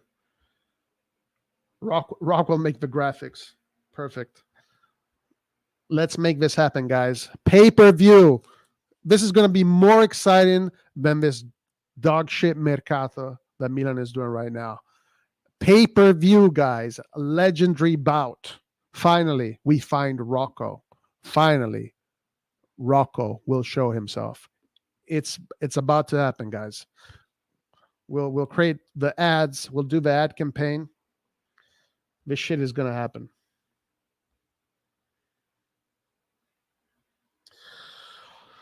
All right. So those are all the players for today, guys. We got Romero incoming. Again, let's just do a quick recap. Romero, I don't know if this player is for the Primavera. I'm not sure if you're going to use this player in the first team. Obviously, he cannot be the Messias replacement. That would be crazy. There's no way this kid is ready to do that. He cannot be the Diaz replacement. There's nothing that Romero has done to show that he can even replace Diaz. So either he's coming in for the Primavera. Now, if he is coming for the Primavera, then that is a very good signing because the Primavera definitely will be much better with Romero on the pitch. And maybe since it is a 5-year contract, maybe we'll start to see him come in. Maybe we will see him in and out this year in the team.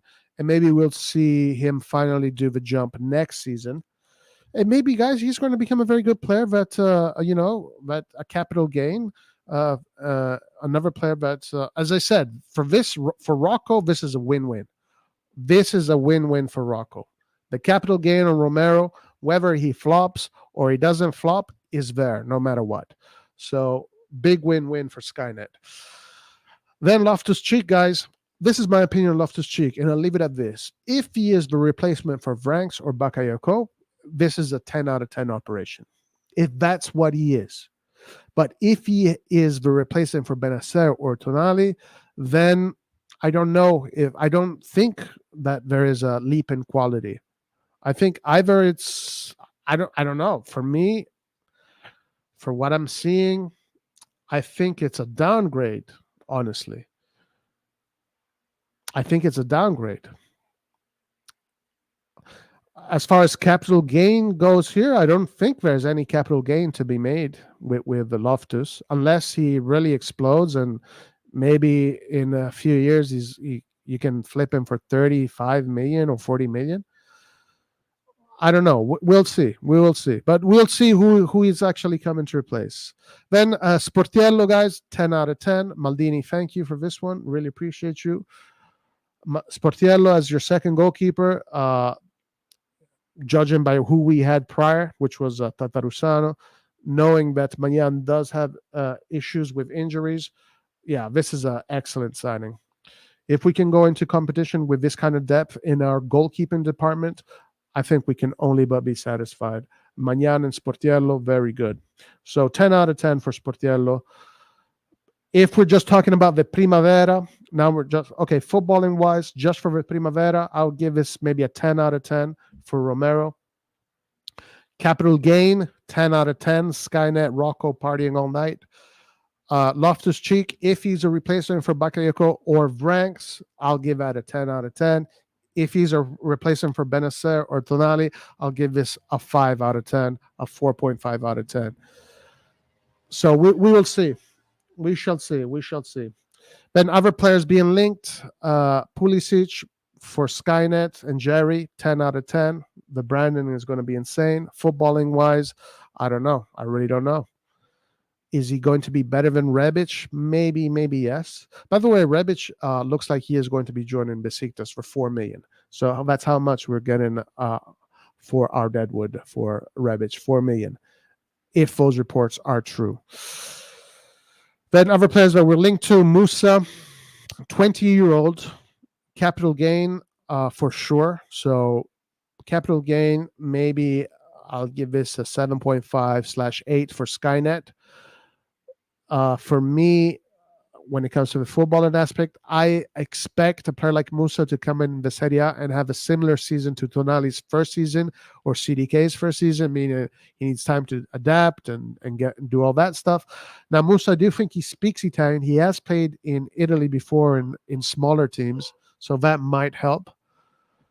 But he is a player that Clint has spoken very fondly of, so he could be an interesting player. Then Amrabat would be 10 out of 10 for both Skynet and the football aspect. Amrabat definitely great. So forget the stats that Rohit talks about. Let's talk about personality, because really that's what it comes down to. Personality, charisma, character. That's something that no robot, no algorithm can tell you. That's where us sentient beings can be better judges. When it comes to personality and charisma, Amrabat is a 10 out of 10. So hopefully that happens. Hopefully that happens.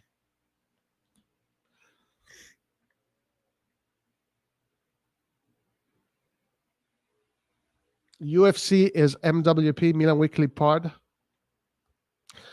So what, do you want to host it? I mean, we can both stream it. We can both stream it, since now we can do double streams. No. Hold on. Rocco has to come onto my turf. Yeah, I mean, we can both stream it if you want, but we're inviting. We're gonna treat him nice. We're gonna, he's gonna be a guest. We treat our guests very nicely over here. The Dana White of the Milan content world is going to set it up, and if anyone gets out of line, just remember Dana White ain't scared to smack a bitch. That's right. Yeah, that's fine. That's fine. Rocco, you're gonna find out who Rocco is. Listen, guys, I'm just warning you. Rocco is very good at casting spells. Okay, he's got a thick Italian accent, and he's very well versed in the world of economics. So he's going to use a lot of big words. He's going to use a lot of the words they use in the economic world, and he's going to twist things in very appealing ways and make it sound like it's fucking Christmas every day. So Rocco is a perfect Skynet soldier. So I'm just warning you guys, I'm just warning you. Rocco is very good at being Rocco. Very good at being Rocco. But when it comes to the football aspect, it sounds to me like he has no clue about it at all whatsoever. So I really want to talk to him. We have a new name. Next, we're going to be interested in him. Who is this kid? We have a new Sammy Kielixoy. Don't know who that is. Barker open to sell Kessie. They're asking 30 million. Roy, what do you think? 30 million for Kessie? Shit. Oh my God. The fucking banter. The banter that we would be getting for selling, for not being able to selling, and then buy him again for 30 million. Rocco will love that. No, he wouldn't like, not even Rocco would like that.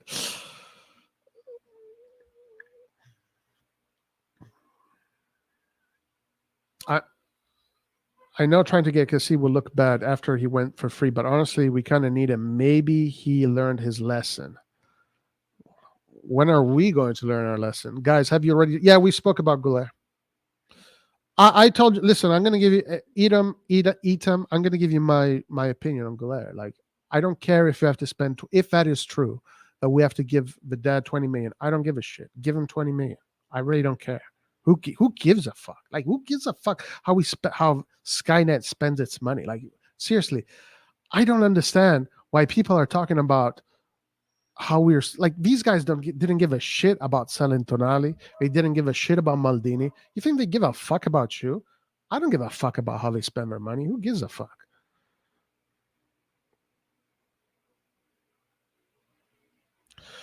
Since Visburger owners like expiring contracts, pairs didn't they notice Nicolas Dominguez from Bologna?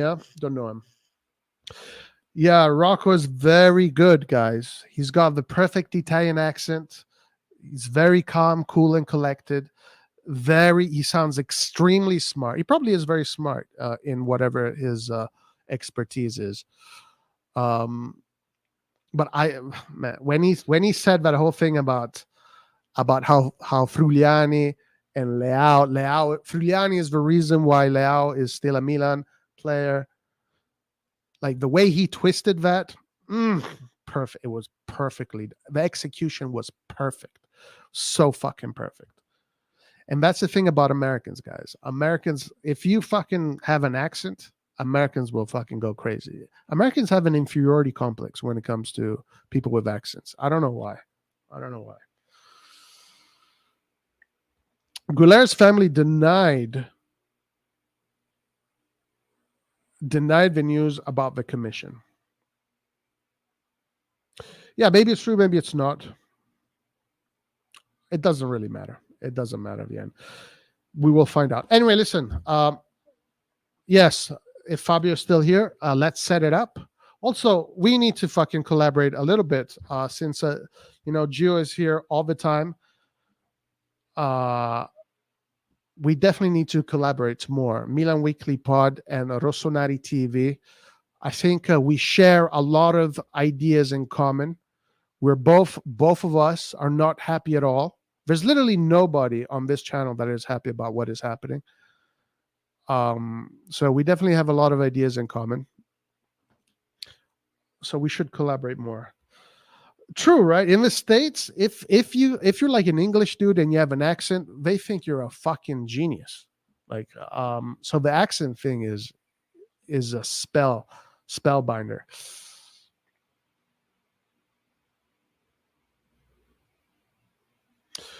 According to Fnatic, Fenerbahce is looking for already alternative to him.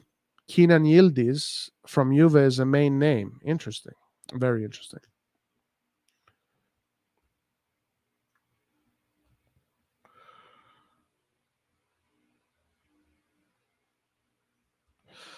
Cardinale won't like that, Rory. That's a Frulani signing, not Maldini.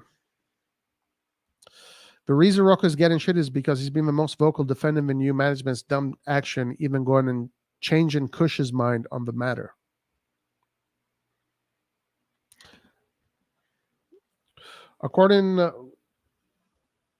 We're not getting Guler because we have just one non-EU spot. Nothing new. Yeah, it's one or the other, Ernesto. It's going to be one or the other. It's going to be whoever they can. But with Chukwueze, the capital gain, it won't be anywhere near what you're going to be getting for Guler. It won't be anywhere near that. So in the end, the Guler operation is still a better operation for Skynet and for the people that want to. I'm not going to take anything away from Chukwueze. He looks like a very good player. Like, he does look like a very good player. Definitely an upgrade to Messias on that right. 100%. That's easy. But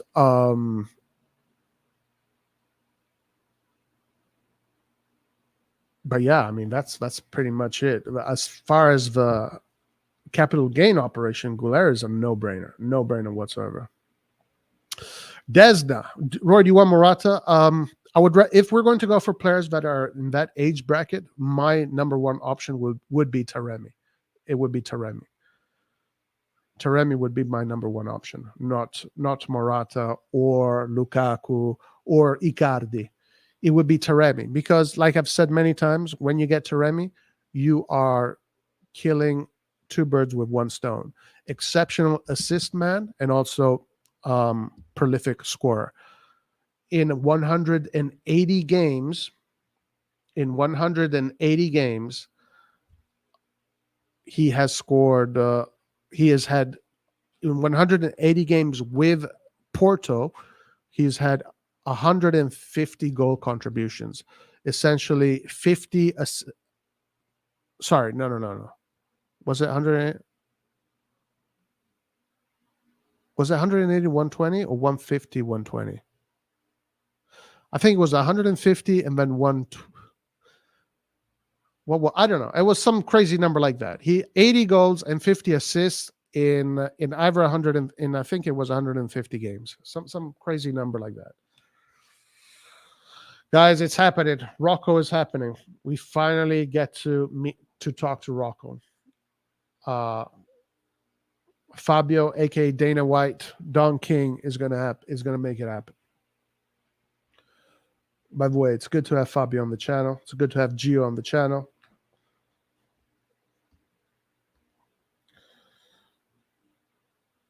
I do enjoy listening to, I don't know what that guy's name is, but he does not, he never knows how our players, what the names of our players are. He always has his own names for our players.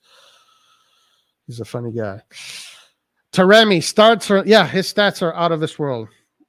That's right. It's happening, guys. It's happening. Now, again, I'm just warning you in advance. As soon as he starts talking about the whole economic stuff, he's very good at that. He's very good at that. So that's going to be his main wizardry.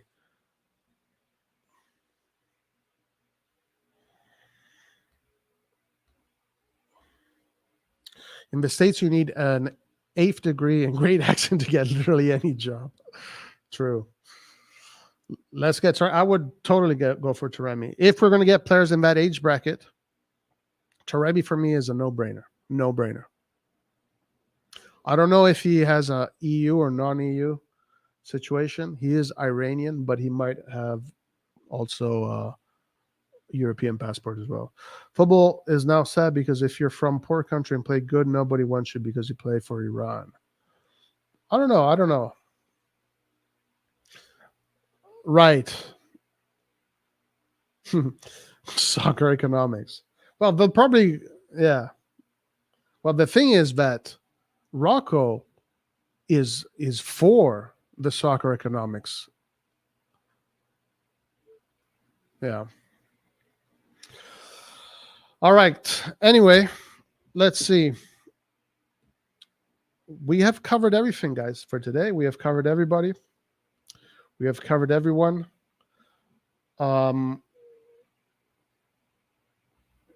If you want, you know what? We'll go on for another 25 minutes. And then I do have to close. So we're going to open up the lines and let's have some calls. So if anybody wants to come in for a call, talk, we have 20. I have 23 minutes left, 22 minutes left.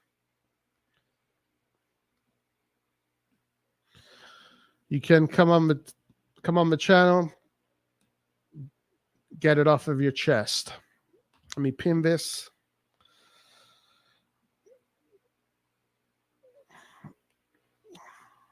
If you want to talk about the players we'll be assigned to, what you think, or if you have questions.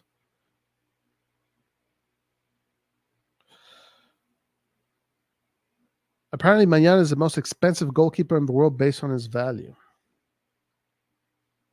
Well, he should be. Let me just pin this. So, guys, I'm going to stay on for 22 minutes more. And then that's it. Then I have to close.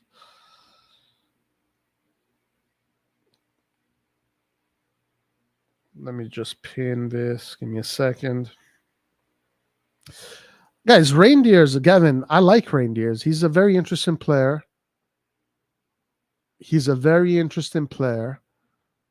has a lot of technique. He's silky smooth way of playing.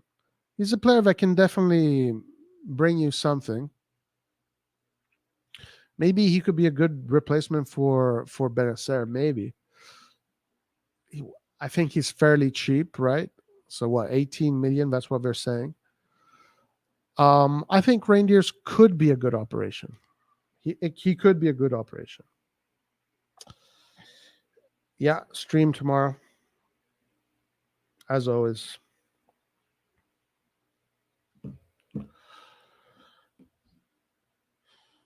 All right, let's do one more round of Twitter. One more round.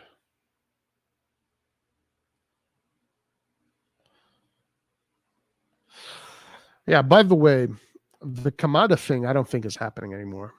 Because if we get Kamada, then we can't get Chukwueze, we can't get Guler, we can't get anybody that is not... Like, first of all, why the fuck are we being linked to... The majority of players we're being linked to are non-EU players. Like, can't you fucking put it in the algorithm search? Look for players with European passports. I mean, can they fucking find someone to write that down in the algorithm search?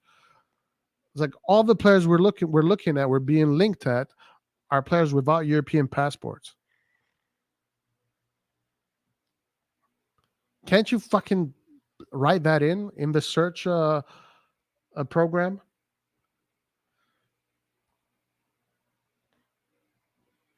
Daichi Kamada, Arda Guler, Samuel Chukwueze are the three names we are looking at currently who are non-EU players. The Japanese playmaker would arrive on a free. He would be the worst one. Out of all three, Kamada would probably be the worst one. I mean, I'm not saying Kamada is a bad player, though. I'm just saying if I would... Probably the capital gain would be good because even if he flops, you can still have a capital gain. If Chukwueze flops, there is no capital gain. There is no capital gain. If Arda Guler, I think because he's so young, you still can have room for capital gain. You would still have room for capital gain. Okay, let's go to Hans. What's up, Hans? Yeah, not much. Can you hear me? Yeah, I can hear you fine. Can you hear me? Yeah, I can hear. What's going on? Get it off of your chest, Hans. I just want to say, like, I think the RLC deal for 16 million is, I think it's fine. Honestly, I think it's fine. I'm gonna give it like a 7 out. I'm gonna give it a 7 out of 10. Well, listen, he can play all over in the central midfield positions. He can play the defensive mid. He can play the cam role that we need. I think he can be similar to Kessie in the sense that he offers that big guy in the middle that's going to, be able to shield off players. He has a good amount of technique, way more technique than Kessie, I would say. Yeah, for sure. No doubt about that. So it's just a matter of, can he bring that mentality? Because he has the physical attributes, he has the technique. Can he bring that mentality? And I'm not sure if he can, especially with Maldini and Ibra gone. I'm not sure where that's going to come from. It's going to come from within somewhere. Maybe Tomori can help him out with it. Tomori's he's a live wire. He could help him out with that because that's what he needs, really. He's got to be ruthless. He's got to understand how good he can be, kind of like Leao. How he needed help with that. By the way, this comment is fucking brilliant. This is how we're going to be looking at our player, talking about our player. Listen, I don't want to be name dropping people here and they're not here. They can't defend themselves. But even fucking Kush now is referring to our players as assets. Guys, these are not, like, what happened to, what's happening? Leao is my favorite financial asset, Roy. Who's yours? They're trying to think like the way the owners do, I guess. I don't know. Yeah. I get that. By the way, Gio, I'm not doing 1% of the time. If you want to jump in, but so who do you think is going to replace Loftus? Who do you think he's ready to replace? You asking me or yeah. No, I was asking Hans. I think he's going to play in the cam role more. So I think he's going to be that SMS kind of guy because we're not getting SMS. We would have loved to have him. He should have came, but we're getting fucking booty ass cheeks instead. I think he's going to play in the cam role because I think that's where Pioli sees him, and I do think that's his greatest strength is going forward. It's not being that like tank guy who's going to kind of patrol side to side and just shield the ball all the time. Like he wants to explode forward, and I think that's his best asset, honestly. Right. And his offensive output is not great though. Yeah, like SMS has fantastic. Of course. I mean, we were talking about the EPL. We're talking about fucking Chelsea though. It's totally different. Like he can do that SMS type of things. They don't use him that way at Chelsea. They don't understand. Let's see. They don't understand. Let's see if he can have the same offense because I've seen other people. I'm not saying that, but I understand what you're saying. Yeah. Okay. He's got the same size. He's got great technique. He just needs to understand how good he is. Yeah. Just get in the box. Crash the box. That would be my advice to him. Get in the box. What do you think of this comment? Yeah, you're damn right. What's up, Gio? How you doing, man? Full speed ahead. Much. Is your partner in crime Dana White sending out the big pay-per-view fight? Yeah, I'm gonna hit you up on Twitter to see how we can set it up. But I just want to tell everybody that Rocco I'm getting a lot of slack, not only from you guys, like not you guys, but like a lot of people on Twitter saying that I'm defending Rocco. You're getting blamed for Rocco? Yeah, but I don't care about that. But you know what, Roy? I said it, I think 2 days ago with Lair. I said, these guys don't know what they're doing. How can we be linked to 6 non-EU players, bro?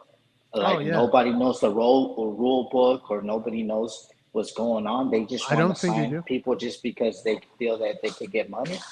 Because Pulisic basically is going to replace Tonali as shirt sales because he sells a lot of shirts. Oh, yeah, true. Hopefully. But I don't know. In America, you will, for sure. To me, I don't know. I don't know what direction is. Like, I would understand if people like say they have a positive on Cardinal.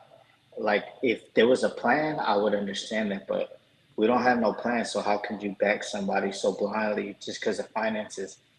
Football, is about financing, but it's played on the pitch, and I ain't never seen a money bag or euros or British pounds or or US dollars score goals. So the finances is cool, but we need to score in order to win. It's not the finances of the club that's gonna, like how great our balance sheet looks, that's gonna make good players sign with us. You know what I mean? That's not what they're interested in. Maybe for some Saudi to come buy us out, that's great, but yeah. I'm really hoping that Yassin doesn't get Manchester United and then he comes by us, but he's only going to offer like Cardinal like 400 over what he bought us for. So I don't know if Cardinal wants to take it, but that's a quick flip to make 400 million in less than a year. That would be great. Yeah, the thing about that is that now, again, I don't know. This is just something that we were talking about the other day. I think Cardinale wants to see if he can build the stadium, because once he builds the stadium, he can make $1 billion profit. Like he's trying to make $1 billion or maybe more than $1 billion profit. So I think that we're still, unfortunately, I think we're still in the very baby phases of his regime. I don't think he understands how Italy works enough. Like, I don't think he understands how hard. You don't think Elliott wanted a stadium? You don't think everybody else wanted a stadium? I don't know if Elliott was. Did they try? I don't know. I don't know. If I read many articles about it. I read many articles about it all the time. I mean, listen. If fucking Berlusconi wasn't able to build a stadium, how the hell is Cardinale going to build a stadium? Because I'm sure they didn't want to pay fucking rent. They understand the value of having a stadium of their own. Nobody wants to pay rent in your own home. Nobody wants to be renters their whole life. They want to buy their own home. Yeah. They want to make. That's how you make money. But they're pushing. They're pushing. So the last we heard is that they found that place, San Donato, and the mayor has opened. Is open to the possibility of that happening, and now they're just going to go through the whole layers of bureaucracy, which are like a lot, 5 or 6 layers of bureaucracy, and different people that are involved. 5 or 6 years of bureaucracy. Yeah, that too. Yeah, that too. For sure. Jassim could get the stadium done built in like 2 months. He'll just start paying everybody off, and then catching them on camera. That's what he would do. Cardinale doesn't have the money. He's investing in XFL, F1, and he's just basically a loser. Roy, I mean, to me, he's a loser, and I don't know how he was able to get enough money to buy Milan, basically. Well, he didn't. He owes 600 million.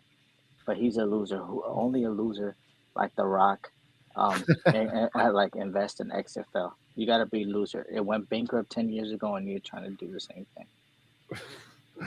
Yeah, I think if he figures out that the stadium is just too impossible, I think he's going to pull the plug early, and he will sell early, and just if he can pay his debt and also make a few million, he'll do it. He'll take it. Hopefully, he hasn't flipped everybody by then.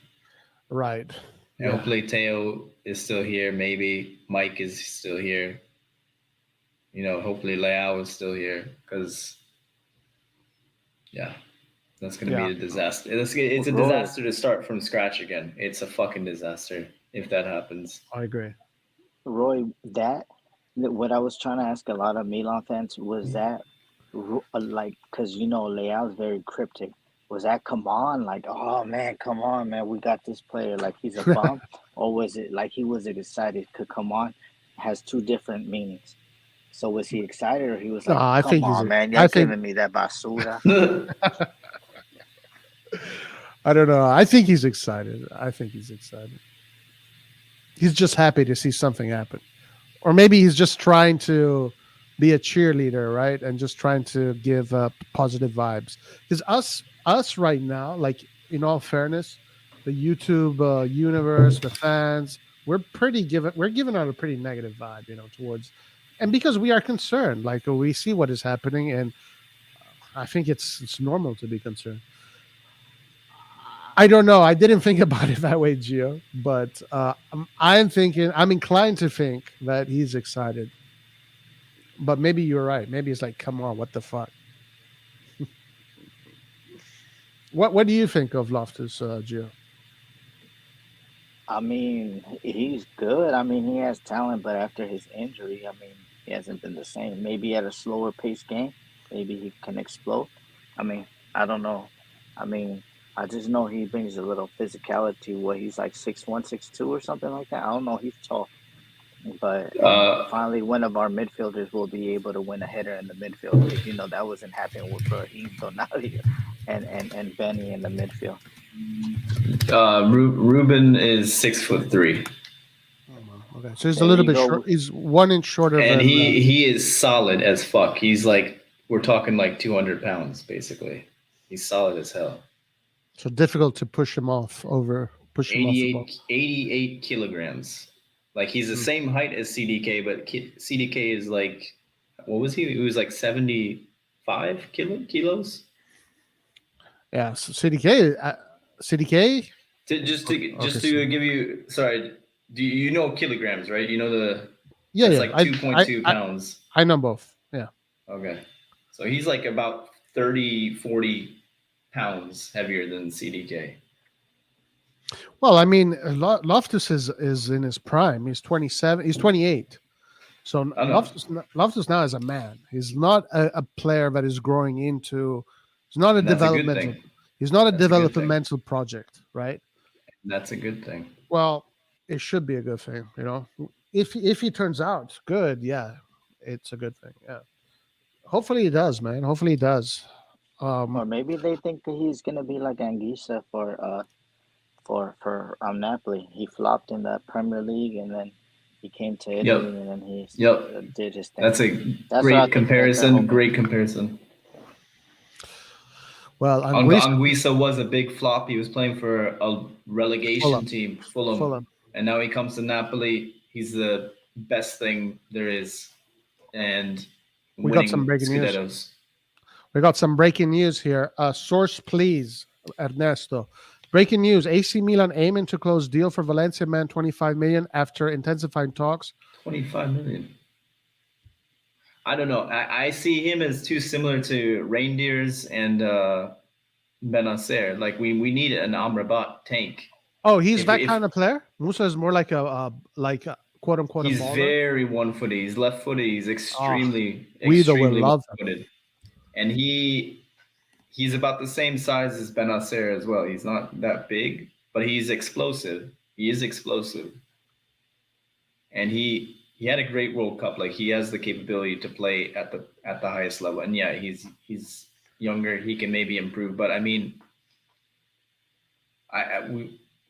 if we get him in Reindeers, we're gonna be overrun again in that double pivot. I think because I don't see us having like even if we put Ruben Loftus-Cheek, I don't think he plays the game well enough to be that like solid Kessie kind of player. Defensively, I don't know though. Old Heart RossonARI made this point on his video. RLC has a significant injury history. He does. That is true. So okay, interesting. Hey Marv, what's up, my man? How you doing? I don't agree with that entirely. Mr. Diaz, like he's been playing like over 2,000 minutes every season for the past 3 years. So I would say he's less injury prone than Calabria. Calabria gets injured way more. Okay. So we sold, literally, we sold the only player that never gets injured. First it was Kessie, now it's Tonali for more injury play.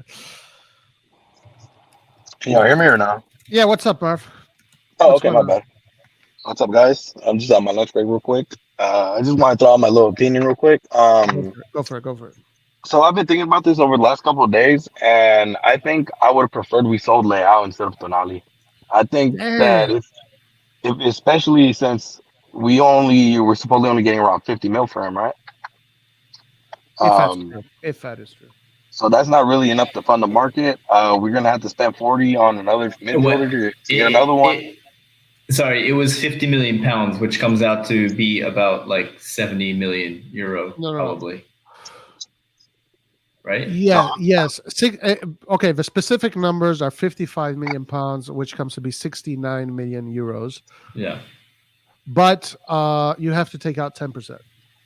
Yeah, then there's that. And then the money we got to spend on a new midfielder, which is kind of hard to find right now. I think it would have been just better to sell Leao, get the 120 mil that we might be able to get for him.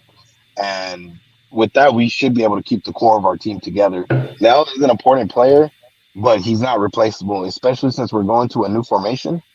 If we switch to a 4-3-3, with a CDM instead of a cam, I've noticed that Leao does struggle without that cam. And he's not a very, he can't really play down the middle either. So Leao's not very flexible when it comes to different formations. And the only way we really get the MVP level of him is if we kind of cater to his play style. Now, that's not like how Tonali is. Tonali, you can put him in a CDM or a midfielder. He'll do the job. He'll run. He'll do everything he can. Leao, you can't guarantee the same thing. So I feel like we would have been better keep Tonali and, tell Leao, who's not really that flexible, and get another winger or swap the whole formation around and get a 4-4-2. Have two strikers. We'd be able to do more if we sell Tonali, Leao. Interesting. Anybody is gonna get sold when Mbappe gets sold, so he'll be probably bought at the last day, and Rocco gonna go crazy like you said. I think we might have missed a chance too with PSG. Or we're gonna sell him next season with the whole Mbappe thing of him going to Madrid, especially on maybe a free. They're gonna be strong and looking for a star, and I mean Leao is kind of the guy. That's what they've been looking before. Yeah, so I mean it's really a good opportunity because let's say we do sell Leao next season. Well, now we're gonna need another midfielder, and because I doubt we're gonna replace him. We haven't replaced Kessie. Benacer's still injured, and we can get another winger. But a midfielder's got, especially a reliable midfielder, it's very difficult to find.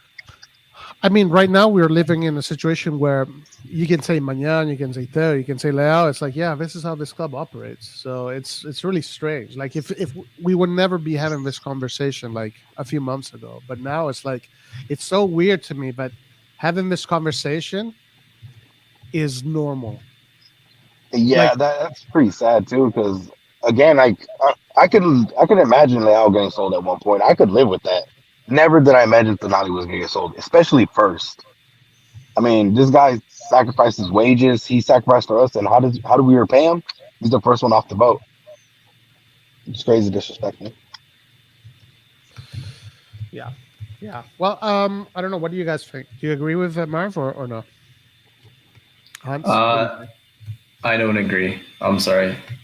I think Leao is way more important than Tonali. If I heard you correctly. Well, it's not that he's more reliable. I think Tonali showed up for the team a lot more often, especially by not getting injured. Tonali's I can't remember the last player that influences the team and is able to actually play without something coming up. I mean, we couldn't even rely on Kessie or Benacer like that either because they were always playing like in a tournament for the African Cup or whatever. So we'd always go periods without them. But who was always there? Tonali. I mean, yeah, they're both they don't get injured really, I would say. But I mean, the offer for Tonali was like 70 million euro basically. I know we got to pay some of that for the Brescia and stuff like that, but like that to me, like you could get SMS with that and Amrabat. You know what I'm saying? Like, and if you get those two guys, I mean, do you really miss Tonali that much? I mean, I don't think so, honestly. I love Tonali. He's the only jersey I've bought from Milan for like 15 years, honestly. But like, if you're going to be cold-hearted and cold-blooded and just look at it as a business and look at it like a data analytic computer, then, I mean, if you can get SM, the problem is we won't get SMS or Amrabat probably. Which is crazy. And then we have problems. Then you got problems because you're not using that money and replacing the guy you just kicked off the team that had all that heart, that never got injured, that spoke Italian, that could communicate with the coach. Because I don't think Pioli's English is that great. So, yeah. Yeah. Yeah, I mean, at the end of the day, we are probably going to sell Leao. So if it's not now, it's going to be in the future. But the thing is, like, if they replace the players with players that make you feel, okay, well, now we have improved. That's one thing. And that's yet to be seen, you know, because if we do get Amrabat and SMS for Tonali, I mean, in theory, it's good. You know, the thing about Tonali, though, is like he's a Milanista. He wanted to be in the club forever. So you're never going to get that back. You're not going to get those guys that are going to spill their guts out for the team. But at least you can replace them with top players. But sorry to say, I know some people might disagree, but if, let's say, Loftus-Cheek is one of the players that you're using that money on, I don't know how happy I'm about that. I don't know. I don't know. It's crazy, Roy. They don't have no sense of plan. It's whoever. They're probably asking like the cleaning lady or the cleaning man, hey, did Maldini leave his notebook there? We need to know what type of transfers he wanted because they're just scrambling. Roy, they don't have no plan. And that's the thing I think irks the fan base more. If they would say, okay, we need to sell a star, we would have never thought Tonali. But these guys not even getting the adequate money. And then they're going to use Musah as the new Italian stallion. And he's not even Italian just because he has a passport. Right. That's crazy, dude. That is insane. That is absolutely insane. I mean, we're so far behind with Italians. Like we need something to go off of. So yeah, Musah. I think well, it's a good start. I don't know what to tell you, man. And it's really frustrating. It doesn't seem like Fratesi is coming at all. No, we lost that train. We lost that train for sure. Roy, Roy, what do you think about calling Juric, since he loves Pobega so much, and say, I'll give you a swap, Pobega for Samuel Richie? Would you do it or not? Yes, No. for Samuel Ricci, yes. No, I wouldn't do it. Yeah, I would. Yeah. I was gonna bring up it's frustrating the way we do our transfers because if you look at other teams like Real Madrid example, they're the most successful team, and even when they have a stacked team, they keep getting talent and they don't really sell their players until they're like used up and done. I mean, that's why it frustrates me seeing what they're doing with Tonali, because any other smart man, owner would be like, all right, let's get Tonali, let's keep him, sign a couple young players, and if the young players start developing really well and they do good on their first season, then we can sell them because we have already proven backups. But we're just doing stupid risks by just selling and maybe getting someone that's okay. It seems like a system for failure. As of now, there's nothing that suggests to me that we're going to build a really good team. Hopefully they are, though. Yeah, like hopefully they are. I really do. The thing is, they hope. willing, but Roy, they banking on all these new players banging, but last year none of the players banged. So they just like, let me buy these 10, 20 players, and hopefully they explode, and it doesn't work like that. And Calcio, they know you, they study you tactically, Roy. Yeah. They know what your next move is. Okay, you might have killed them the first game, but the second game they're gonna set up for you. They're gonna double team you. They're gonna press you. They're gonna do all this stuff to make sure that you don't beat them again. That's the thing that they're not understanding. You could buy the youngest, greatest players, but I was making a joke. Oh, my bad. Yeah, go ahead. Go ahead, Marv. Oh, it's Maldini's fault, even though he's been fired for a year. Oh, yeah, of course it's Maldini's fault. It's always going to be Maldini's fault. But you know what happened today? I saw a picture of all these players that are being linked with Milan that are close. There was Pulisic, it was Loftus-Cheek, Romero, Sportiello, Musah, and whatnot. Bruh, it literally looked like I went back in time to fucking see the Fassone Mirabelli masterpiece.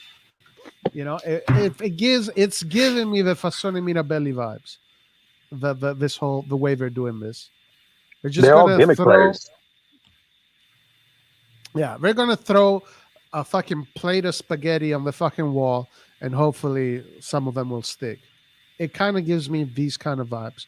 But listen, I'm still hoping that things are gonna go good because I don't want to suffer this year, guys. I'm telling you right now. Like, I'm rooting for Skynet, okay?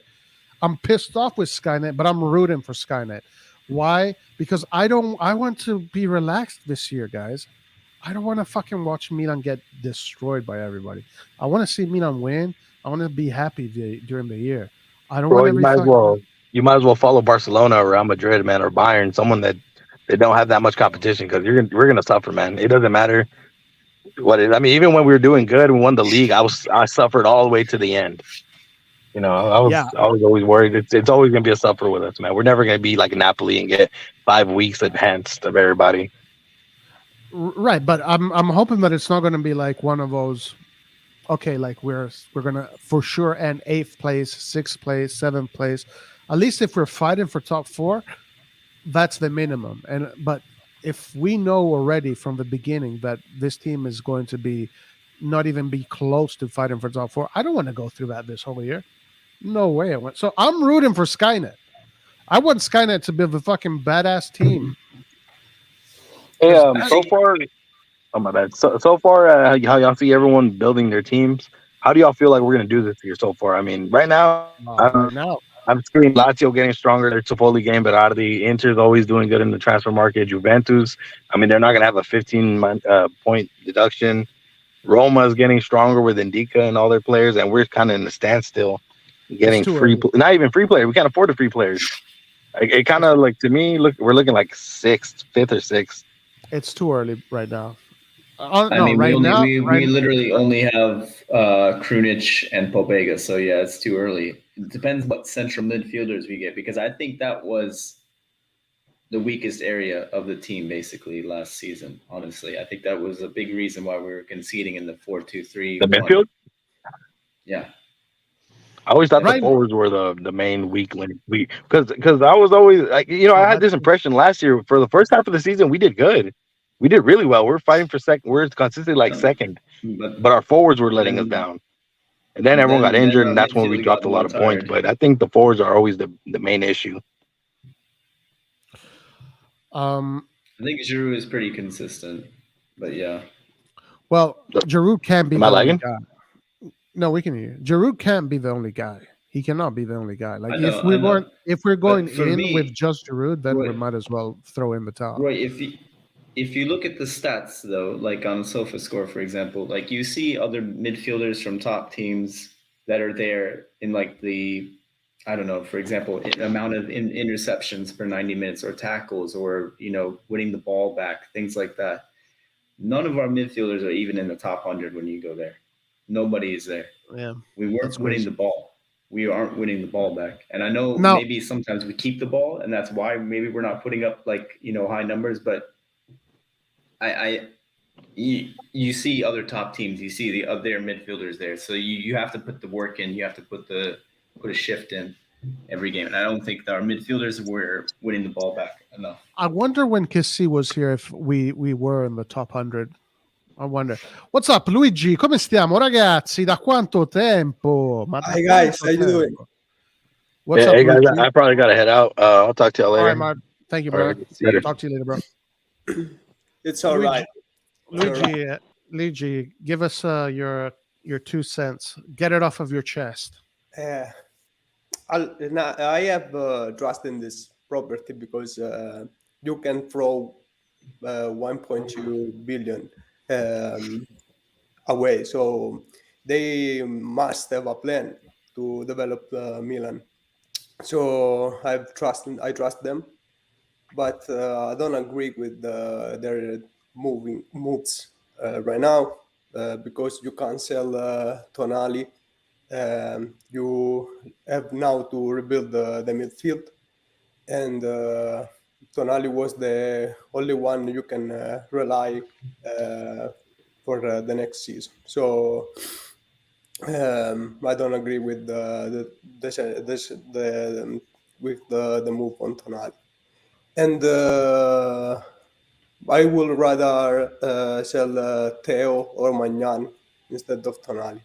I think that that would be a better move because they will bring more money, and they want you don't have to rebuild the midfield. Right. What about Maldini? How did you feel about Maldini sacking? I think that they when they bought Milan, I think that they will have start without Maldini, but Milan had won the championship, so they didn't want to exclude Maldini at that time. Now the choices of Maldini on the last market didn't work, like Origi, De Ketelaar, and they had this excuse to exclude Maldini. Right. Yeah, I think we are, a lot of us kind of agree. Like the moment they bought the club, they already knew that they didn't want Maldini in there. But the way they did it was disgusting, and also they shouldn't have done it. I think they made a mistake. First of all, the whole Moneyball thing, I don't know. We'll see if it works. But Maldini is too big of an asset. They should have figured a way to use him much better. But whatever. So, Rocco, what do you think about Loftus-Cheek and Romero and Sportiello?